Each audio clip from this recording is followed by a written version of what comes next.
Salutare, dragi prieteni!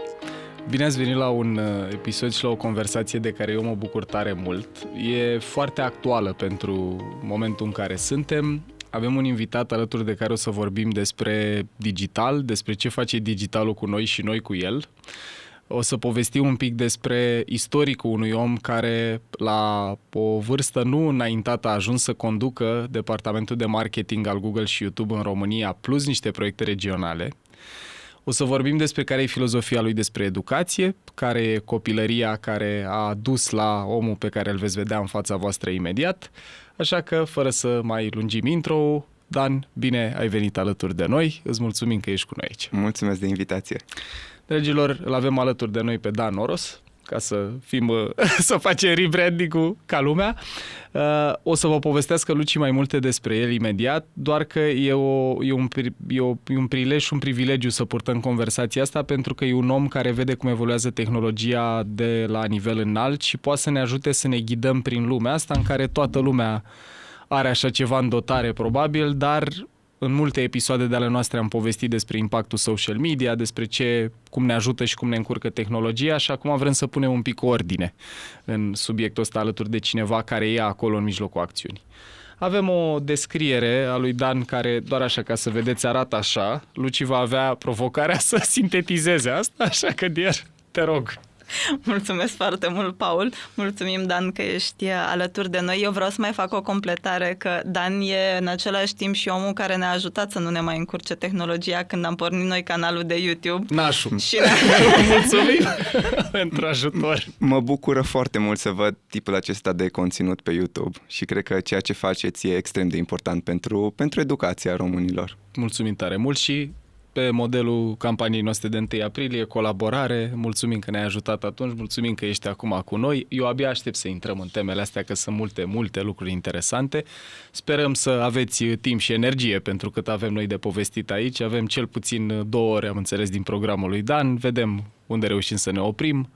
Hai să vedem. Și cât timp ne dă voie Vlad să înregistrăm. Și camerele, exact. Exact. O să încerc să fiu cât se poate de scurtă, că tot mi-a dat Paul challenge-ul ăsta. Așa cum spuneai și tu, Paul, mai devreme, Dan conduce departamentul de marketing al YouTube în România, plus câteva proiecte regionale de aproape 5 ani. Și pe lângă jobul de la Google, el e activ și în zona de tech startups. E în momentul ăsta parte dintr-un angel investing la Axel, zic bine, Dan, da? Da. Așa. Lucru care îi permite să investească din fondul acestor companii la începutul lor de drum. Iar înainte să fie parte din Google și implicit din YouTube, a fost country manager la BlaBlaCar, head of special projects la ANA Holding și a făcut consultanță pentru IBM și A.T. Kearney. Și cred că lucrul care mi-a plăcut mie cel mai mult din toată descrierea ta e că Dan se definește ca fiind a digital human, ceea ce eu abia aștept să văd ce înseamnă. Exact. În altă ordine de idei, în contextul ăsta pe care l-a descris și Paul și pe care l-am completat acum cu prezentarea lui Dan, o să încercăm să vorbim astăzi cu el despre cum a arătat viața lui, ce l-a adus în momentul în care e acum, cum ne impactează tehnologia, de bine sau de rău. Și o să încep prin a te întreba primul lucru din viața ta. Codul sursă. Exact, care e codul sursă și cum arată. Povestește-ne puțin despre copilăria ta, stilul de atașament pe care l-ai dezvoltat, dacă ai reușit să-ți clarifici chestia asta până acum. Ca o paranteză la codul sursă, eu sunt tătic acum de 2 săptămâni și mi-am propus să notez toate lucrurile pe care vreau să le învăț pe fetiță, să le am notate undeva, că în așa timp, în momentul în care o să ajungă, nu știu, la 18 ani, la 20 de ani și poate să aibă niște întrebări de ce are anumite bias-uri, să vadă codul sursă, adică să vadă cum a fost crescut. Documentația, adică. Exact, nice. Să fac documentația modului în care a fost educată. Very nice. Să ai specificațiile tehnice, îmi pare foarte fain. Exact. Dacă vrea să dea vina pe noi pentru ceva, să știe exact ce zi și când s-a scris ce asta. decizie a fost luată în momentul respectiv. Și e o recomandare, e o încurajare pe care am adresat-o mai multe episoade celor care ne ascultă sau ne privesc. Dacă au părinți, bunici în viață care au istoricul lor acolo în baza de date, să-i întrebe, că e super util să-ți înțelegi cumva povestea de viață din întâmplări, exact, de un fel sau altul. Eu, de exemplu, apropo de stilul de atașament evitant pe care l-am dobândit când eram copil, copil, eu am aflat povești care m-au ajutat să înțeleg cum am ajuns să am asta la mese în familie, unde în jurul mesei povesteam, mamă, mai știi când ne jucam pititea și până nu începeai să plângi eu nu ieșeam? Stuff like that.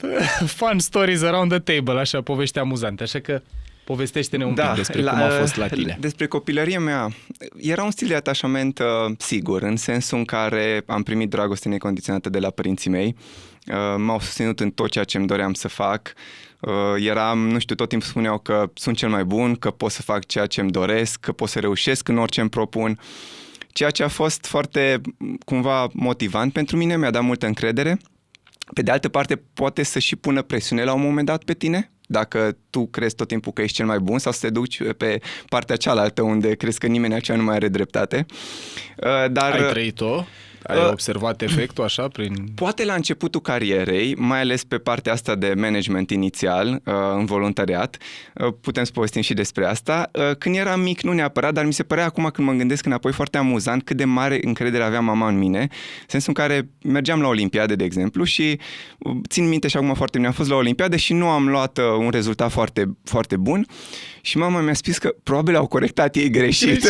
Deci era genul ăsta de realitate, you cannot go wrong. Exact. N-are cum să fie de la tine.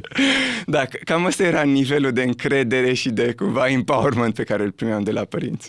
Ai crescut la casă, la bloc? Am crescut la bloc, într-un orășel foarte mic, de sub 20.000 de locuitori, în Bihor, unde am locuit până la 18 ani. Și cred că și aici e o chestiune foarte importantă de menționat. Când primești de la părinți de asta că poți să reușești să faci ce vrei tu, întrebarea e și ce înseamnă acel ce vrei tu, adică cât de mare e universul la care tu te raportezi. Pentru că ai mei mi-au dat toată dragostea și mi-au arătat tot ce știau ei, însă după aia am descoperit că există mult mai multe lucruri decât atât. Mm-hmm. Mă gândesc aici la cum a fost tranziția asta pentru tine, dar până ajungem la 18 ani, când ai mers la facultate în Cluj. Am mers la facultate în Cluj, am stat 3 ani de zile, apoi 1 an în Londra și apoi m-am mutat în București și am început să lucrez în București. Și deci de la Bihor la Cluj, la Londra și la București s-a expandat universul puternic. Exact. Poți să ne spui așa câteva, nu știu, amintiri pe care le ai de când erai copil, core memories, amintiri nucleu? Eu doar exemplific asta, eu mi-aduc aminte că cea mai liniștită și fericită perioadă din viața mea, cel puțin până în ultimii ani, a fost într-un bloc în care am copilărit, la marginea unei pădurici, unei liziere în Ploiești, pe care am revizitat-o în perioada asta, băi, și mi se pare că timpul a încremenit. În locul ăla lucrurile sunt aproape la fel ca atunci când eram eu copil și relația cu natura, jucat și stat pe afară cu copii, toate lucrurile astea care mi-au dat o fundație de stabilitate așa psihică și emoțională s-au întâmplat acolo și sunt curios, apropo de codul sursă, care sunt principalele lucruri care simți în afară de iubirea de care ai avut parte de la părinți și sunt curios poate și ce vârste aveau părinții când ai venit tu pe lume. Când am venit pe lume, mama avea 23 de ani, iar tata avea 30 de ani. Așa ce mă aduc aminte din copilărie, familia era foarte și este foarte importantă, în sensul care petreceam mult timp împreună. În fiecare duminică mergeam la biserică, apoi de la biserică mergeam la prieteni, adică era cred că, nu știu cum e în orașele mai mari, dar în orașele mici, cel puțin, biserica e foarte mult orientată către comunitate, către prietenii. Exact. Și atunci se mergeau să mâncăm la prânz la prieteni. Asta mă aduc aminte foarte mult. Sărbătorile foarte importante, să mergem la bunici. Nu exista sărbătoare când nu mergeam la bunici. Bunicii mamei, apoi mama mamei, de fapt, și părinții tatălui. Mă aduc aminte foarte bine că și noi ne jucam în fața blocului și față de orașele mari, într-un oraș mic, totul e foarte aproape de tine, totul e foarte aproape de casa ta, adică de mic mergeai pe jos singur la școală, te jucai în fața blocului, nu luai, nu știu, autobuzul, metrou, nu te îndepărtai foarte mult de zona ta de siguranță și cred că asta cumva te ajută. Acum că mă gândesc că mă întreb, nu m-am gândit până acum la lucrul ăsta, dar cred că îți dă o oarecare siguranță că ești foarte aproape de casă, că mama ta te vede de pe balcon, exact. Că te strigă dacă trebuie să vii acasă, să mănânci la etajul 3. Și practic tot se desfășura acolo, într-un perimetru foarte bine definit. Asta și eu am avut sentimentul ăsta foarte tare. Când ai făcut tranziția de la acasă cu ai tăi la școală, cum a fost? Ți-a plăcut în 1-4 liceu, gimnaziu? Da, mi-a plăcut mult. Mi-a plăcut foarte mult să învăț întotdeauna. Și cred că ai mei cumva, nu știu dacă au făcut-o în adins, deși eu când m-am născut am avut niște probleme la naștere și mama mea, adică doctorii a spus că s-ar putea să nu-mi dezvolt creierul corect. Și atunci ei s-au speriat foarte tare și cumva au făcut foarte multe exerciții cu mine când eram mic, în așa fel încât să nu se ajungă la ce menționase doctorul. Și cumva cred că asta mi-a dezvoltat o dragoste pentru învățare și după aia țin minte că îmi cumpărau foarte multe enciclopedii, citeam mult și îmi plăcea la școală, nu o vedeam ca pe o povară în vreun fel.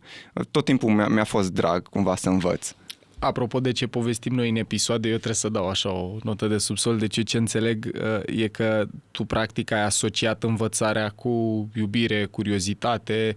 Exact. N-au apărut asocierile astea care apar la mulți oameni în care prima experiență de învățare formală e când ajungi la școală, unde dacă nu performezi ți-o iei. Corect. Și ajungi să Și ai... cumva, în momentul respectiv nu realizam lucrul ăsta și cumva luam lucrurile ca atare. Acum când mă uit înapoi la modul în care se face școală, mi se pare că a fost complet greșit pentru marea majoritate a oamenilor. Abia aștept să ajungem la bucata asta.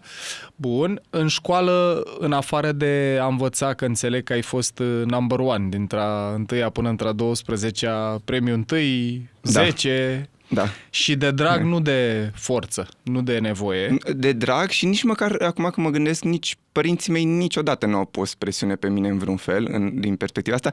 Cumva, nu știu dacă e pentru că luam deja notele respective și nu aveau ce să-mi zică altceva sau pentru că pur și simplu nu considerau că e neapărat foarte important. Uite-ți curios de ceva, că-s probabil părinți care ne privesc, care zic, bă, aș vrea și eu un copil de ăsta care să ia 10 de tra 12 și vreau să te întreb la partea asta foarte concretă, practică, așa, făceau teme cu tine, te lăsau să le faci când vrei tu, te verificau la teme, cum a fost relația cu...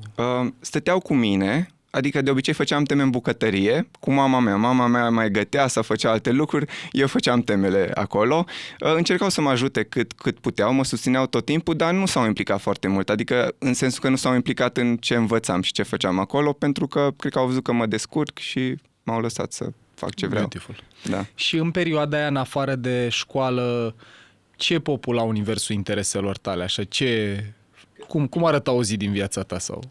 Era o zi cumva destul de monotonă și cumva asta e dezavantajul de a crește într-un oraș mic, în sensul în care nu ai foarte multe activități pe care le poți face. La un moment dat am început să mai merg la diferite cursuri în Oradea, care era la o oră de oraș unde stăteam eu. Orașul meu era foarte micuț și atunci nu prea erau foarte multe lucruri de făcut. Stăteam foarte mult acasă, citeam, mă uitam la televizor, nu era nici internetul pe atunci, ca să pot să descoper tot ce există de fapt în lume. Țin minte, prin clasa 5-a 6 apăruse Mircu și erau internet cafeurile. Ăsta Undernet, cum se numea serverul unde intrăm. Exact, și mergeam cu toții la internet cafe și mai jucam acolo. Counter-Strike, era World of Warcraft pe atunci, FIFA, genul ăsta de activități. Dar mai mult decât atât, nu prea puteai explora digitalul din perspectivă de învățare, de cunoaștere. Era mai mult entertaining, aș spune. Care a contat? Ca să fie clar celor care ne privesc, tu ești născut în 90. 90. Deci vorbim de când era intra 5-a. Undeva prin 2000, 2000 și un pic. Ok, dial-up, modem, exact. Respectiv la internet cafe, nu mai pica internetul, bun. Ok. Eu mai am o curiozitate legat de procesul de învățare și ce ai asociat. Tu spuneai că în relația cu părinții în copilărie ai asociat învățarea cu curiozitate și plăcere. Când ai mers la școală, ai descoperit și la profesori aceeași energie sau pur și simplu nu a mai contat pentru că ție îți plăcea deja să faci asta? Am avut noroc de o învățătoare în 1-4 foarte caldă și foarte bună, care cred că m-a ajutat foarte mult și pe mine și pe colegii mei cumva să învățăm lucrurile de bază. Apoi din 5-8 s-au schimbat lucrurile în sensul în care unii profesori erau ok, alții mai puțin ok, însă deja cumva era prea târziu să mai îmi schimb cumva conceptul relația cu învățarea. Și după aia am devenit foarte autonom și acum, în sensul în care nu trebuie să-mi spună cineva ce trebuie să învăț sau ce trebuie să fac, pentru că știu de unde să-mi iau informația respectivă. Dar cred că până în clasa 4-a probabil e impactul cel mai mare. Nu știu, grădiniță, școală, nu... Voi știți mult mai bine decât mine, dar... și asociere, da, acolo să scriu cele mai profunde linii de cod. Noi chiar am avut un episod cu Traian Brumă, care a fost unul din fondatorii Universității Alternative, și omul ăsta a petrecut 2 ani vizitând o grămadă de universități și de școli din lume și cumva concluzia asta e că autonomia în învățare e unul din cele mai valoroase lucruri pe care le poți antrena la un copil, și anume, 1, să aibă drag, valența asta emoțională pozitivă în relație cu învățarea, dar 2, să aibă și abilitatea când vrea să învețe ceva să poată să învețe singur. Și băi, aici, apropo de, cum să zic, burta discuției noastre de partea cea mai amplă cu tehnologia și cu digitalizarea, eu chiar cred că suntem norocoși că trăim în momentul ăsta. Foarte. Unde, cu un device care are poate și cel mai ieftin abonament la internet, că oricum e suficient, poți să înveți orice. Era un banc pe Reddit sau nu știu unde, că dacă ar veni un extraterestru la noi și ar vedea că avem acces la cunoașterea globală și ar vedea că ne uităm la poze cu pisici și la nu știu la ce ne mai uităm, lucruri de felul ăsta, s-ar cruci, știi, să ai o super unealtă și să o folosești cu precădere, să dai scroll, să te enervezi pe ce fac prietenii tăi, să te compari cu ei, să te uiți la poze cu pisici care...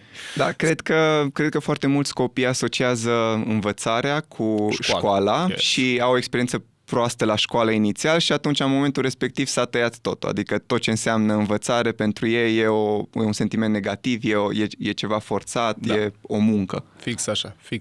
Cred că, nu mai știu dacă Mark Twain zice asta cu I don't let school interfere with my education, care e fix din registrul ăsta.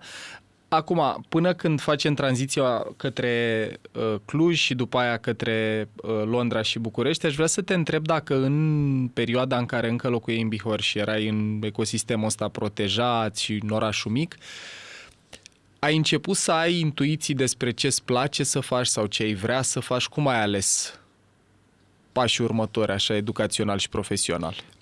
N-aș zice că într-un mod foarte structurat, în sensul în care nu știam ce oportunități sunt, știam la ce sunt bun, eram bun pe partea asta analitică, eram bun la matematică, în sensul că îmi venea natural să rezolv exercițiile respective, le vedeam ca pe o joacă, nu era ceva ce punea presiune pe mine. Atât, asta mi-am dat seama cumva, că sunt o fire destul de analitică, organizată, de asta cumva nu ține neapărat de materii în sine. Și apoi mama mea cumva mi-a zis, nu știam ce facultate să aleg, nu știam că există atât de multe opțiuni și mi-a zis, măi, ție-ți place matematica, computerele sunt de viitor, hai aplică și la ceva de informatică, de matematică. Aha, deci o cogniție din asta simplă. Exact. Și la un moment dat, chiar undeva pe la finalul liceului, urmăream destul de mult talk show-uri la televizor și mă gândeam, măi, poate îmi place chestia asta de discuții, de politică. Poate la ar trebui ce te uitai? Mi-e rușine acum să spun, pentru că... Stucă show, nu știu. Nu, chiar mai rău. Nu aș vrea să menționez postul respectiv, pentru că nu m-aș mai uita la așa ceva acum. Dar cumva atunci m-am gândit, poate ar trebui să mă duc totuși la o facultate mai orientată pe zona asta, știi, poate științe politice sau lucruri de genul. Și mama mi-a zis, care atunci, cumva, acum mi se pare interesant, a zis, băi, da, măcar să ai o meserie, știi? O meserie că dacă faci informatică... Stabilitate. Exact, o stabilitate, pentru că oricând poți să intri, dacă vrei, după aia în politică sau să faci lucruri care nu necesită neapărat o facultate. După cum vedem în ziua de aștepți în politică. Acolo e chiar precondiție să nu faci sau să n-ai o meserie ca să poți să... Exact, pentru mulți. Și așa am ajuns să dau la informatică-matematică. Cluj-Babeș. În Cluj, exact, Cluj-Babeș. Și din nou, pentru mine Clujul, venind din Bihor, dintr-un orășel acesta mic, mi se părea, băi, am ieșit în lume, am plecat în lume. Acum, locuind în București, când mă gândesc, mi se pare că universul meu era atât de mic, dar așa era situația. Eu ce aș sintetiza că e interesant pentru cei care ne privesc e că tu practic ai avut pasiunea, plăcerea, ai descoperit că ai abilitatea asta analitică. Dragilor, asta nu înseamnă neapărat matematică, asta mi se pare foarte important de zis, că eu, de exemplu, am urât matematica din cauza experienței cu profesorii dintre a 5-a încolo, dar eu am o minte foarte structurată și analitică, doar că în rolul ăsta de părinte sau chiar și dacă ne urmăresc tineri care să gândesc, bă, dar eu ce fac bine, eu cred că e util să ne uităm la puncte forte fără să le asociem unei materii. De acord. Maica mea și profesorii mei au văzut că eu vorbesc bine și cu ușurință, că mi-e ușor să mă exprim și au zis, tu trebuie să te faci avocat. Și noi avem asocierile astea. Vorbește bine, avocat, e bun la matematică, IT, programator, Exact. facultatea de matematică. Și mi se pare că e foarte folositor. Noi avem și un episod în care vorbim de talente, pasiuni, valori, motivații și cum la intersecția lor poți să-ți găsești o traiectorie. Și la tine mi se pare interesant că deci ai urmat zona asta analitică, ai mers la calculatoare, la Babeș, după care în contextul vieții tale curente și în rolul curent ai parte și de dezbateri și de componenta asta mai interacțiune umană. Exact. Deci firele astea roșii se văd foarte devreme la noi, doar că trebuie să reușim să rămânem în contact cu ele și să vedem cum le aducem parte din viața noastră profesională later on. Pe mine, cred că ce m-ar fi ajutat foarte mult și cred că pe mulți din liceeni e să vadă modele, să vadă oameni care fac lucruri care s-ar potrivi poate pe stilul lor, dar pe vremea respectivă nu aveai ce modele să vezi. Vedeai televizorul unde nu erau modele prea bune, nu era internetul și într-un orășel așa mic nu vedeai meseriile acestea. Când ai ajuns la Babeș, când ai ajuns la facultate, care au fost principalele transformări? Ai ajuns să locuiești și singur, presupun? Cum a fost tranziția? Acolo a fost cea mai mare transformare cumva. Apropo de copilărie, mama mea nu mă lăsa să fac aproape nimic în casă. Ceea ce nu cred că a fost cel mai bun lucru. Okay. În sensul în care i-am spunea că acum se uită, deci o să o salut că sigur o să se uite. Felicitări! În sensul în care eu citeam, învățam, mă jucam, dar nu mutam farfuria de pe masă în chiuvetă. Ceea ce a fost cumva o tranziție foarte mare când am ajuns cu un șoc foarte mare că vasele nu se spală singure, că hainele nu se spală singure, că nu se calcă singure și cumva lucrurile astea le-am descoperit la facultate. Dar ai stat la cămin? Cum? Ai stat la cămin sau chirie? Am stat la bunicii unui prieten când ne-am mutat în Cluj și apoi am stat și în chirie în Londra. Deci cumva o combinație, dar a fost ok, adică m-am adaptat destul de repede să le fac, nu la calitatea și la nivelul la care erau făcute acasă, da, dar a fost ok. Asta a fost cel mai mare șoc, aș spune. Deci e foarte important de zis chestia asta, că asta formează totuși niște reflexe și abilități. Și apropo de reflex, deci acum când spui, uite, vezi, acum facem un fel de terapie. Acum îmi dau seama, poate, de ce eu nu am niciun talent către lucrurile fizice. Deci eu, dacă e nevoie de a schimba ceva în casă, sun un instalator. Da. Și nu am nicio plăcere să fac lucruri respective. La tine lipsa de preocupare a apărut că nu ți s-a cerut să le faci? Că n-a fost nevoie să le faci? N-a fost nevoie să le fac, nu am fost pus în situația respectivă, nici măcar de plăcere așa, știi, să zic, băi, uite, hai să mă ajut și tu să repar mașina. Eu am o relație similară cu lucrurile casnice cu a ta. Nici eu nu prea am înclinații în zona asta, dar la mine vine pe fond de aversiune față de ele, că eu luam bătaie că nu era curat în cameră sau lucruri de felul ăsta, ocazional, nu era o practică zilnică, dar mi se mai întâmpla. Și când am început să fac chestii cu mâinile, tata fiind un om super, cum să spun, ancorat în el, radioamator, construia stații cu mâna lui încă de când era copil, adică în cu totul altfel față de mine, și când le făceam, critica cum le făceam, că nu țin antena dreaptă, că nu știu ce. Și am ajuns emoțional să am atât de multă asociere că asta e ceva, cred că am și luat eu o decizie atunci, conștient sau inconștient, că eu nu o să fac în viața mea astea cu mâna manuală. Mea. Acum am trecut într-un proces de amenajare în un apartament, am făcut și cu mâna mea, am schimbat becuri, am făcut lucruri de felul ăsta, dar e interesant cum chestiile astea din copilărie, fie deci absența lor care nu-ți formează reflexul, fie prezența lor, dar pe fond ăsta de adversitate, nu pui becul bine, nu ștergi praful ca lumea, ceartă, pedeapsă, lucruri de felul ăsta, ne creează niște apucături care rămân cu noi mult timp. Da. Bun. Tranziția către Cluj, în afară de chestiile astea admin, materiale, administrative, așa, de a avut grijă de propria persoană, faptul că te-ai trezit în orașul mare a venit și cu ceva minusuri? Ai simțit în vreun fel că ți-e dor de familiaritatea sau căldura comunității mici, de întâlnirile cu prietenii, cercul social, de pildă, cum l-ai construit? Nu prea am simțit dor neapărat, am simțit așa excitement că sunt lucruri noi, că descoper lucruri noi, că pot să merg nu știu, să fac diferite activități pe care nu le puteam face într-un oraș mic, să cunosc oameni din diferite medii și așa mai departe. Adică a fost, cred că, un boost de energie când am ajuns acolo. Mult mai multă dopamină decât orice altceva. Mult mai multă, da. Și cum arăta o zi sau o săptămână din viața ta odată ce ai ajuns la Cluj? Unde a început să meargă energia ta? În primul rând pe școală, la facultate, cumva aveam rezultate destul de bune și la facultate, apoi m-am înscris la încă o facultate pe care le-am făcut în paralel și acolo mergea cea mai mare parte din energie. Apoi am început să mai fac internship-uri, să mă înscriu la diferite cursuri, voluntariat în momentul respectiv, adică m-am încărcat foarte mult ziua cu activități, facultate, voluntariat, ieșit cu prietenii. Cumva, cred că venind dintr-un mediu așa de liniștit din Bihor, mi-am dat seama, uite câte lucruri se pot face, știi, nu mai trebuie să stau la televizor, că pot să fac lucruri. Deci era ca o foame așa de experiențe și de lucruri. Exact. Ai avut și apucături mai puțin luminoase în perioada respectivă, nu știu, băut, petreceri, sta până dimineața? Nu, deloc. Dar nu le-am avut cumva nici în liceu și cred că unul dintre motivele pentru care nu le-am avut a fost că ai mei niciodată nu mi-au interes nimic. Adică inclusiv dacă aș fi vrut să fumez, puteam să fumez, dacă aș fi vrut să beau, puteam să beau. Nu era un subiect tabu. Acest lucru. Fix la fel. Și atunci n-am simțit nevoia să demonstrez ceva, n-am simțit nevoia să fac pe ascuns, să compensez și... Na. În schimb, ce era semi-tabu era partea de sex, de exemplu. Așa, care nu s-a discutat. Țin minte că tatăl meu la un dat mi-a pus niște prezervative pe masă prin clasa 11-a, cred. Okay. Și asta a fost discuția. Aia a fost discuția.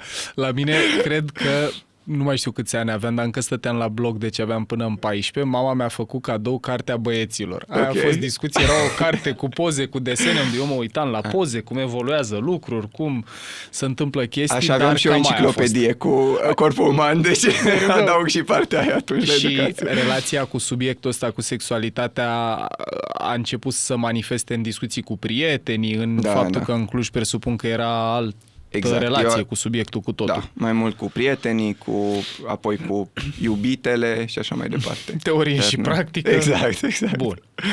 Foarte fain. Deci până aici am ajuns în Cluj, suntem la 2 facultăți. Care a fost a doua? Da, administrație europeană, partea asta de cumva... dezbatere. Da. Ok, bun. Și le-ai terminat pe ambele. Da.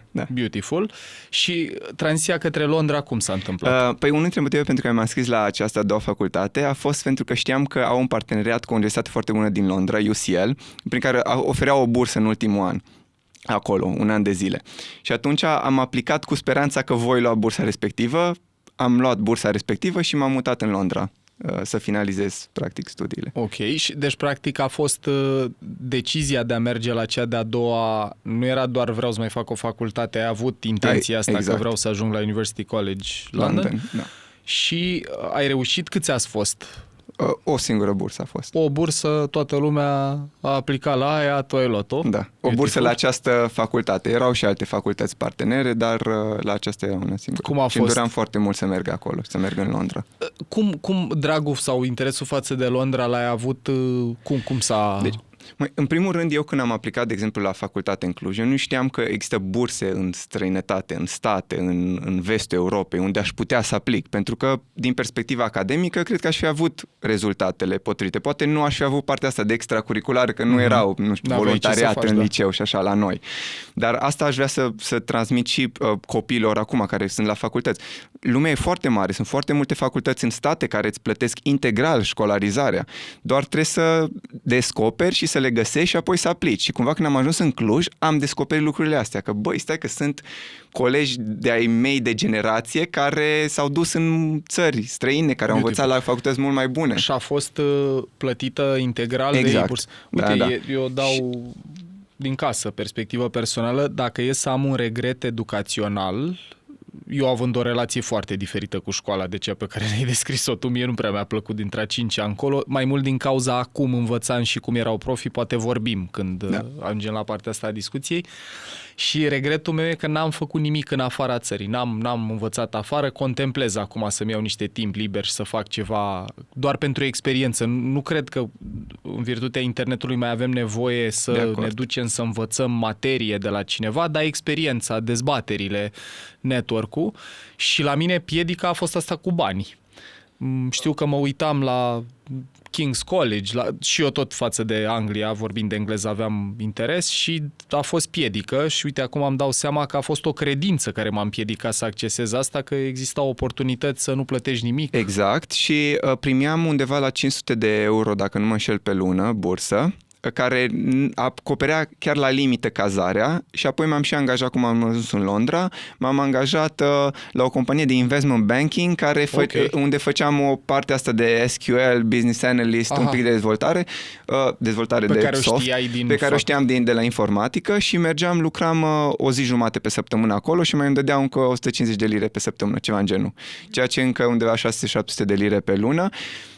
Și asta m-a ajutat, dar aș menționa și faptul că părinții m-au ajutat inițial pentru că bursa, practic banii au intrat doar după câteva luni, deci am avut norocul că am primit acel buffer de la familie. Foarte fain. Și acum, de la Cluj la Londra, cum s-a modificat mindset-ul? Ce trăire aveai când ai ajuns acolo?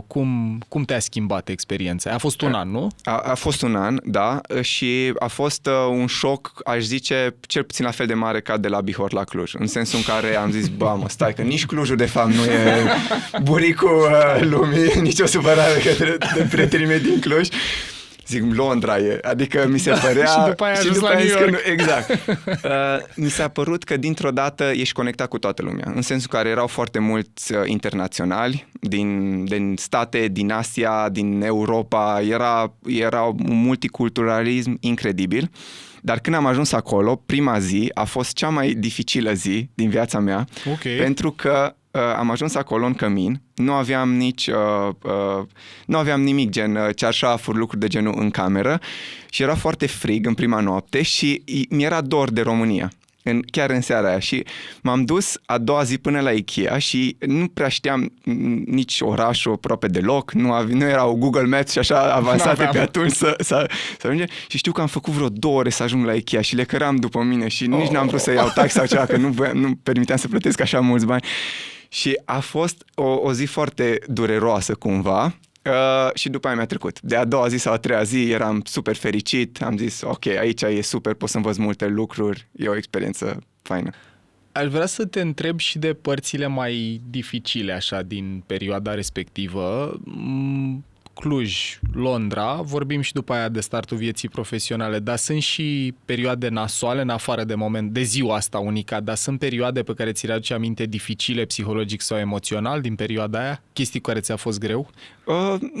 Nu neapărat. Cred că cumva, apropo de cum sunt văzuți românii în străinătate, când eram în Londra a fost chiar o scenă destul de neplăcută în care un grup de români stătea în Hyde Park și blocau parcul respectiv și era all over the press că românii în Hyde Park și am simțit așa un pic o dezamăgire față de faptul că vin din România, dar colegii mei nu s-au comportat, da, exact, nu s-au comportat în niciun mod cumva să simt că am fost discriminat în vreun fel sau... Uite, îmi vine în gând o întrebare aici. Mulți oameni când fac tranziția de la un oraș mic la un oraș mai mare, cum ar fi la mine Ploiești-București, la tine Bihor-Cluj, după aia Cluj-Londra, ai simțit în vreun fel că performanța, încrederea ta în tine au suferit în vreun fel la tranzițiile astea? Ai simțit când ai ajuns într-un ocean mai mare că parcă nu-s chiar așa bun cum credeam eu? Apropo de evoluție sau smooth sailing?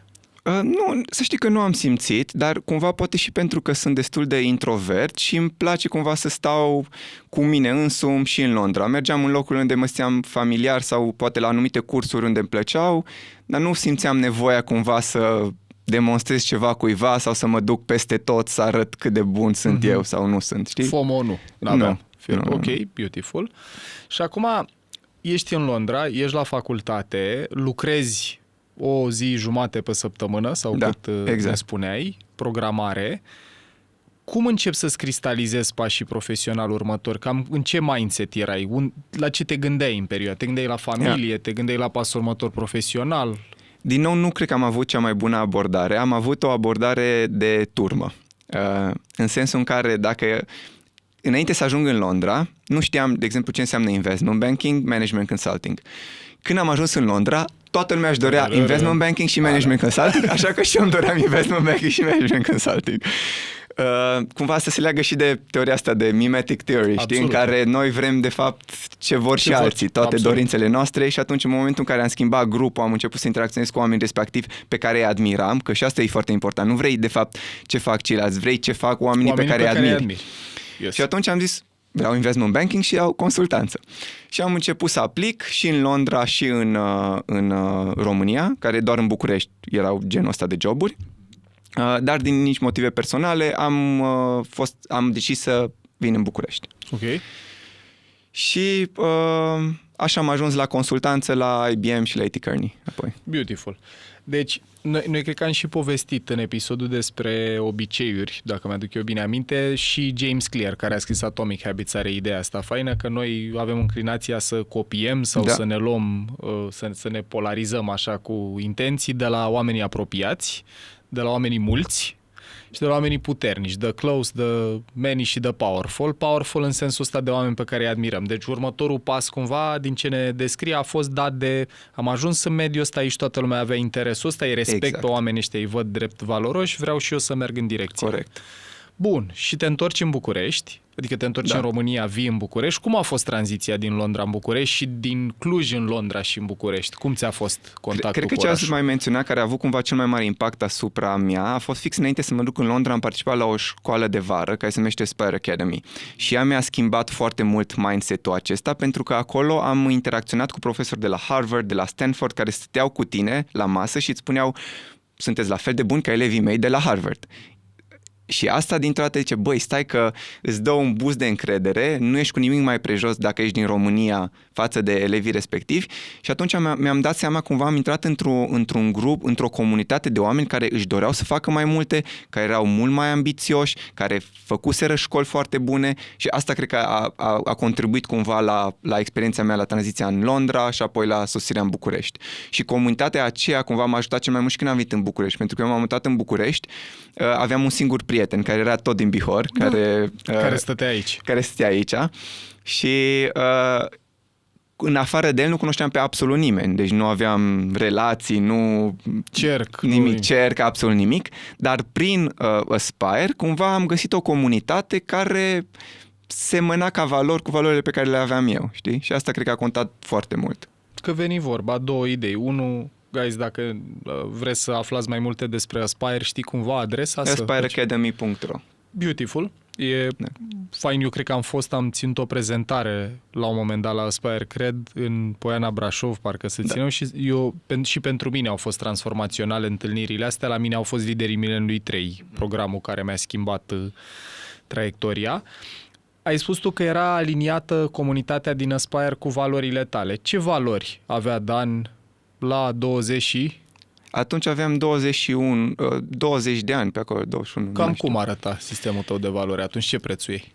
Prețuiam foarte mult oamenii care învățau, care își doreau să facă mai multe, adică care aveau un growth mindset. Asta cumva era cel mai important pentru mine și oamenii cumva care, nu știu cum să poziționez asta, care au avut niște experiențe internaționale, care erau deschiși la a cunoaște lumea, cumva. Știi? Deci îmbunătățire continuă, deschidere, exact. Și așa, trăite experiențe, cunoaștere, ok. Da.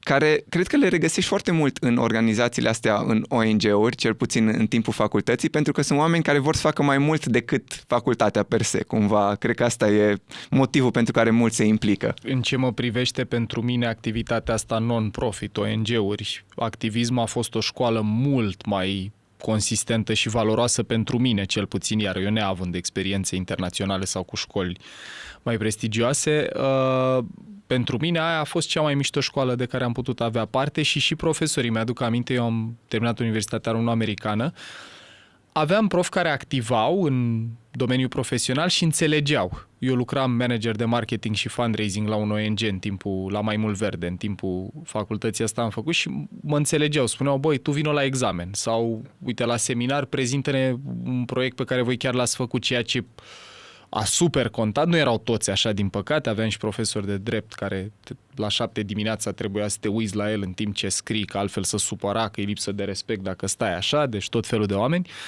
Dar aș încuraja toți privitorii să acceseze resursele astea pe care orașele mari și din ce în ce mai mult și orașe mai mici încep să le aibă acum în România. Acum prin digital, de fapt, și în orice oraș ai fi, poți să accesezi genul ăsta de lucruri. Beautiful. Și acum ajungem în consultanță. Ești la unde ai mers prima Prima dată? oară la IBM și apoi IT Kearney. Cum arată viața în București? Între muncă, școală era Nu mai ceva făceam pe școală, gata, nu. școală și, nu știu, aspectele personale, relații, prieteni. Cum arăta echilibru între astea? Munceam destul de mult, mai ales când am ajuns la IT Kearney, cred că nu plecam înainte de 8 sau 9 din birou, 8 seara, și când erau proiecte mai intense și mai mult, dar a fost o experiență extraordinară din perspectivă de învățare și de a vedea diferite industrii, deci foarte multă muncă și socializare, în sensul că și față de București, cumva, și față de Cluj Bucureștiul e mult mai dezvoltat din perspectiva asta, dar cumva față de Londra, acum aveam bani să mă bucur de lucruri respective. Pentru că în Londra sunt foarte multe lucruri de făcut. Poți să mergi la teatru, poți să mergi la muzee, poți să mergi la cinema și diferite cluburi, dar dacă nu ai toate costă. Acum în București începeam să-mi permit să mă duc la toate lucrurile respective și dintr-o dată cumva viața socială devenea mult mai bogată exact, mai ofertantă. Beautiful. Eu am o grămadă de întrebări, Luci. Ceva? Curiozități? Păi eu aș fi propus să ne mișcăm către zona de obiceiuri, că ați început voi oricum să vorbiți despre asta și despre ce valori, respectiv obiceiuri, ai dezvoltat în perioada aia și ți-aș propune să ne aducem în prezent puțin și să ne spui în momentul ăsta, după toată experiența asta și niște aproape 10 ani trecuți de la ultimul moment lăsat de Paul, cum arată acum rutinele tale zilnice? Ce obiceiuri ai păstrat, ce a rămas cu tine de atunci și ce ai dezvoltat între timp? Cred că ce am păstrat e plăcerea asta de a învăța și de a fi foarte organizat în general și structurat în viața de zi cu zi și în tot ceea ce fac. Ce s-a schimbat? Aproape tot restul, în sensul în care nutriție, somn, sport, cum îmi gestionez emoțiile, adică toate lucrurile astea cumva mi se pare că le-am schimbat complet în ultimii 10 ani, pentru că am descoperit valoarea lor și am început să înțeleg de ce sunt importante, de ce e bine să mănânci corect, de ce e bine să dormi, de ce să faci sport și așa mai departe, lucruri pe care nu le făceam înainte. Pentru că nu erai conștient de ele. Exact, pentru că nu înțelegeam valoarea lor. Nu... Păi să le luăm pe bucățele. Mai am o întrebare. Crezi că dacă ai fi înțeles la momentul respectiv valoarea lor, ai fi putut să le prioritizezi în contextul în care tu erai într-un proces din ăsta atât de amplu și de consumator de descoperire și dezvoltare? Sigur le-aș fi prioritizat, pentru că dacă le-aș fi internalizat, pentru că și asta e o diferență. Una e să înțelegi ceva și alta e să internalizezi acel lucru. În sensul în care cu toții știm că nu e ok să mănânci un anumit tip de mâncare, dar cu toate astea facem acel lucru. Dar odată ce le-ai internalizat, ți-e foarte dificil să nu le mai prioritizezi. Adică acum mi-e foarte dificil să nu prioritizez sănătatea mea, pentru că îmi dau seama că sănătatea mea e pe primul loc. Înainte de orice altceva, ca să pot să am grijă de familie, de mine, să dau rezultate la muncă, trebuie să fiu sănătos. E ca metaforă, cum e în avion. Adică îți pui ție prima oară mască de oxigen, să poți să ai grijă de alții. Și pentru mine asta înseamnă somnul, nutriția și sportul, asta e sănătatea mea. Bun, și concret, cum arată acum o zi din viața ta, să zicem? Cum mai descrie obiceiurile, dacă ar fi să le punem într-o formă mai granulară? Prioritizez somnul, în primul rând, adică mă asigur că dorm câte ore am nevoie, în general 7-8 ore pe noapte, că dacă cumva stau târziu într-o seară, a doua zi dorm mai mult ca să recuperez, pentru că somnul mă ajută să performez la un nivel cât mai bun profesional. Adică cumva tu ești, de exemplu, acum sunt plătit pentru modul în care iau decizii, asta înseamnă că trebuie să am o gândire clară și somnul cel mai important pentru asta și pentru sănătatea corpului. În al doilea rând, partea asta de nutriție, ce mănânc. Iartă-mă, eu sunt șoarece, trebuie să mai întreb acolo, să mai dau dive deep. La somn, facem reminder și pentru ascultători și privitori că în timpul somnului creierul nostru se curăță de hormon de stres și în general de lucruri, trece lichidul ăsta glial-limfatic până și spinării, curăță creierul, în timpul somnului are loc consolidarea memoriei, în timpul somnului scade tensiunea arterială pentru că te relaxezi, intri în activare parasimpatică, deci e de departe. Eu dublez asta și simt să o repetăm și aici, deși avem episod dedicat despre somn. Întrebarea ar fi așa, în cronotipuri cum ești? Night owl, morning lark, între ele, nu se știe? Aș zice cumva între ele, în sensul în care merg la somn undeva pe la 10-11 și dorm 7-8 ore.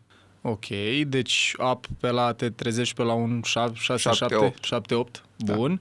Da. Poți să ne descrii un pic, ți-e ușor să adormi, te trezești parcursul nopții, ai luat ceva măsuri în zona asta, că iară, somnul știm că e important, dar eu aș vrea să vedem efectiv cum ai optimizat asta în viața. Aici e un loc unde trebuie să lucrez. Adorm foarte ușor, însă mă trezesc noaptea fără să-mi dau seama și am anumite vise, spun anumite lucruri și cred, încă nu am făcut nimic în direcția asta, dar cred că e legat de vizionarea anumitor filme de groază în copilărie.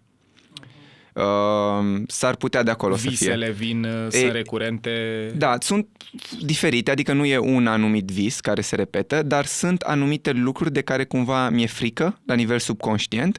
Și când mă gândesc, țin minte că ne uitam în copilărie la televizor, la niște filme care nu erau filme de groază în sensul de thrillere, dar erau psihologice, adică, știi, în care poate era un criminal care era în casă sau care... uită la geam, știu. Exact, lucruri de genul care îmi afectează somnul. Sunt sigur de asta și asta cumva aș vrea să corectez. Ok. Da. Cu lumina, mi s-a părut interesant cât am vorbit noi înainte de înregistrare, spuneai că nu-ți mai pui ceas? Da, încerc să nu mă mai trezesc cu alarmă și cam, de fapt, în fiecare dimineață nu mă mai trezesc cu alarmă. Asta înseamnă și că nu-ți pui întâlniri foarte devreme, dar mi se pare că e important să lași corpul să doarmă cât are nevoie. Și, în general, când te trezești, te agite destul de tare și ca să evit lucrul ăsta, în momentul în care pun alarmă, folosesc un ceas care are lumină și se aprinde lumina cu 30 de minute înainte să pun ora de trezire, în așa fel încât să mă trezească cu lumina dacă se poate și dacă nu m-am trezit în cele 30 de minute cât se face lumină de la ceasul respectiv, apare și sunetul, care sunt niște păsărele, de fapt. Și ne mai povesteai tu de o saltea pe care aș vrea să o recomandăm oamenilor, n-avem nicio relație cu firma respectivă comercială, dar mi s-a părut interesant ce povesteai, dacă poți ne dai un pic de detalii. Da, se numește 8 Sleep, momentan nu se poate comanda în România, însă ce îți permite în primul să-ți monitorizezi somnul, adică tot, de la respirație, la heart rate și așa mai departe. Și mai precis decât poți să o facă. Și mai precis decât un device și să își adapteze temperatura în funcție de temperatura corpului tău, pentru că asta înțeleg din studiile pe care le-am citit că e extrem de importantă la calitatea somnului. Care e temperatura în cameră, dar și care e temperatura, de fapt, corpului tău, pentru că ea se schimbă în funcție de stagiile de somn în care intri. Mm-hmm. Și pentru cei care mai dormim cu un pasager în pat, înțeleg că e cu 2 zone, da? Deci poate să facă chestia asta pentru ambii parteneri. Mi se pare foarte fain, eu mi-am luat o idee de implementat aici. Deci 8 sleep sau 8? De la 8 sleep, de la 8 ore de somn, cumva. Beautiful. Da. Super. Somn. Am adresat subiectul somn. Hai să vedem nutriție. Când ai devenit conștient că a mâncat până a plezni pe modelul românesc nu este the way to go? Cred că cumva în ultimii cam 7 ani, dar aș zice că din ultimii 3-5 am început să prioritizez asta mult mai mult, pentru că am început să folosesc diferite device-uri care îmi permiteau să măsor impactul pe care nutriția are asupra mea. Asta e, din nou, diferența dintre ce discutam anterior, a ști ceva și a internaliza acel lucru, a înțelege acest lucru. Cu toții știm că nu e ok să mănânci până ți-e rău, dar în momentul în care vezi în analize lucruri respective sau pe diferite device-uri, ești mult mai atent și conștientizezi de fapt lucrul respectiv. Și atunci aici am grijă să nu consum foarte mult carbs, foarte multe dulciuri. Dacă le consum, întotdeauna să le consum după ce ai mâncat ceva sărat. Așa. Mănânci cât mai multe legume, salate. Nu mâncam salate, cred că până la 18 ani nu-mi plăcea deloc. Nu mâncam salate. Acum nu există masă aproape în care să nu mănânc și aceste lucruri. Și plăcere față de ele? Ok, da. Deci... Nu-mi plăcea gustul deloc, credeam că nu-mi place. Toată viața spuneam, nu, mâncam foarte mult carbs, mâncam ca cumva stilul românesc așa de mâncare. Și acum mănânc și îmi place. Adică am învățat să-mi placă gustul respectiv. Și cred că cumva se poate educa acest lucru. Fasting, să nu mai mâncăm atât de mult și atât de des. Cum arată Pentru mine programul tău? e 16 cu 8, în sensul în care mănânc într-o perioadă de 8 ore și apoi 16 ore practic țin post. În sensul în care mănânc ultima masă, cina, o iau undeva în jur de 7 seara și apoi până a doua zi în jur de, depinde, 12, 1. Te întreb ceva personal aici. În relație, uite, eu încerc să fac asta și mie mi-e mai ușor mai degrabă să nu mănânc în timpul zilei până pe la 1-2, ceva în zona asta. Eu beau cafea, știu că tu nu ești fan. Cafeaua fără zahăr, fără lapte, zic că se n-ar avea calorii și nu întrerupe procesul ăsta de fasting. Sigur, ar fi ideal să poți să renunți și la asta, dar eu am o plăcere, guilty pleasure cu cafeaua. Seara acasă, când stai cu Ioana, când ești, nu știu, poate în oraș cu prietenii, ai tăria asta să spui, băi, mulțumesc frumos, apă și atât? Nu, în seriile în care ies cu prietenii în oraș mănânc și încerc să țin după aia a doua zi mai târziu până pe la 1, 2, 3, depinde cât de târziu mănânc.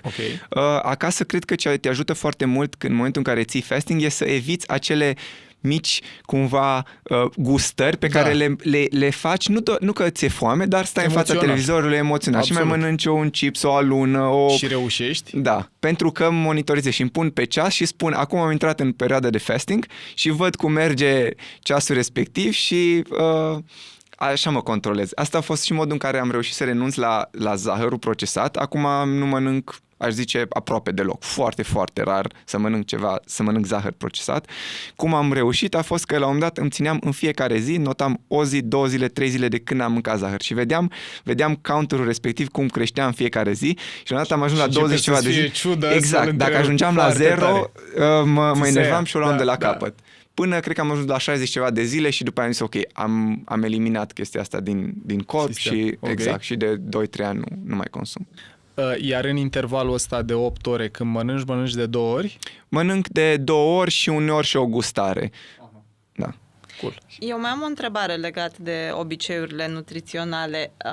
Pentru tine motivația de fasting, zic, e din registru mă ajută să fac restricție calorică sau e o chestiune din asta pe termen lung, performanță, longevitate? E pe termen lung, în primul rând longevitate, vreau să trăiesc cât mai mult, dar și sănătos. Deci asta e numărul 1 și numărul 2 e legată de cum mă simt eu, câtă energie am în timpul zilei, cât de clar pot să gândesc, lucruri de genul. Fasting-ul, zic ideea asta pentru cei care ne privesc, printre multe altele, duce, dragilor, la producerea în sistemul nervos a unui compus care se cheamă Brain Derived Neurotrophic Factor, BDNF. Un fel de hormon de creștere și ăsta are o grămadă de proprietăți benefice. Somnul și restricțiile calorice sunt super documentate, de la Matthew Walker, care e probabil cel mai cunoscut om care a cercetat subiectul somnului, la, nu mai știu cum să... Mai are Huberman un invitat, dar are un nume mai complicat, nu mai aduc aminte cum îl cheamă, care vorbește și despre importanța asta, cât e întuneric să nu avem lumină, când e lumină să ne expunem ochii la lumină. În primele 20 de minute când ne trezim, ne expunem ochii la lumină, crește nivelul de cortizol, adrenalină, dar într-o manieră benefică, care ne trezește, nu în aia cronică care duce la probleme. Deci somn, nutriție. Hai să vorbim și despre preferatul meu, exercițiu fizic. Da. Cu ăsta cum e relația, cum ai dezvoltat-o, cum arată protocoalele, obiceiurile pe care le ai? Cumva, când eram mai mic, sportul era de fapt asociat, adică exercițiile fizice erau asociate cu sportul. Că jucam fotbal, că ieșeam cu prietenii afară și așa mai departe și după aia am început să intru în lumea asta profesională, cumva am început să fie mai structurat pentru că nu prea ai timp să...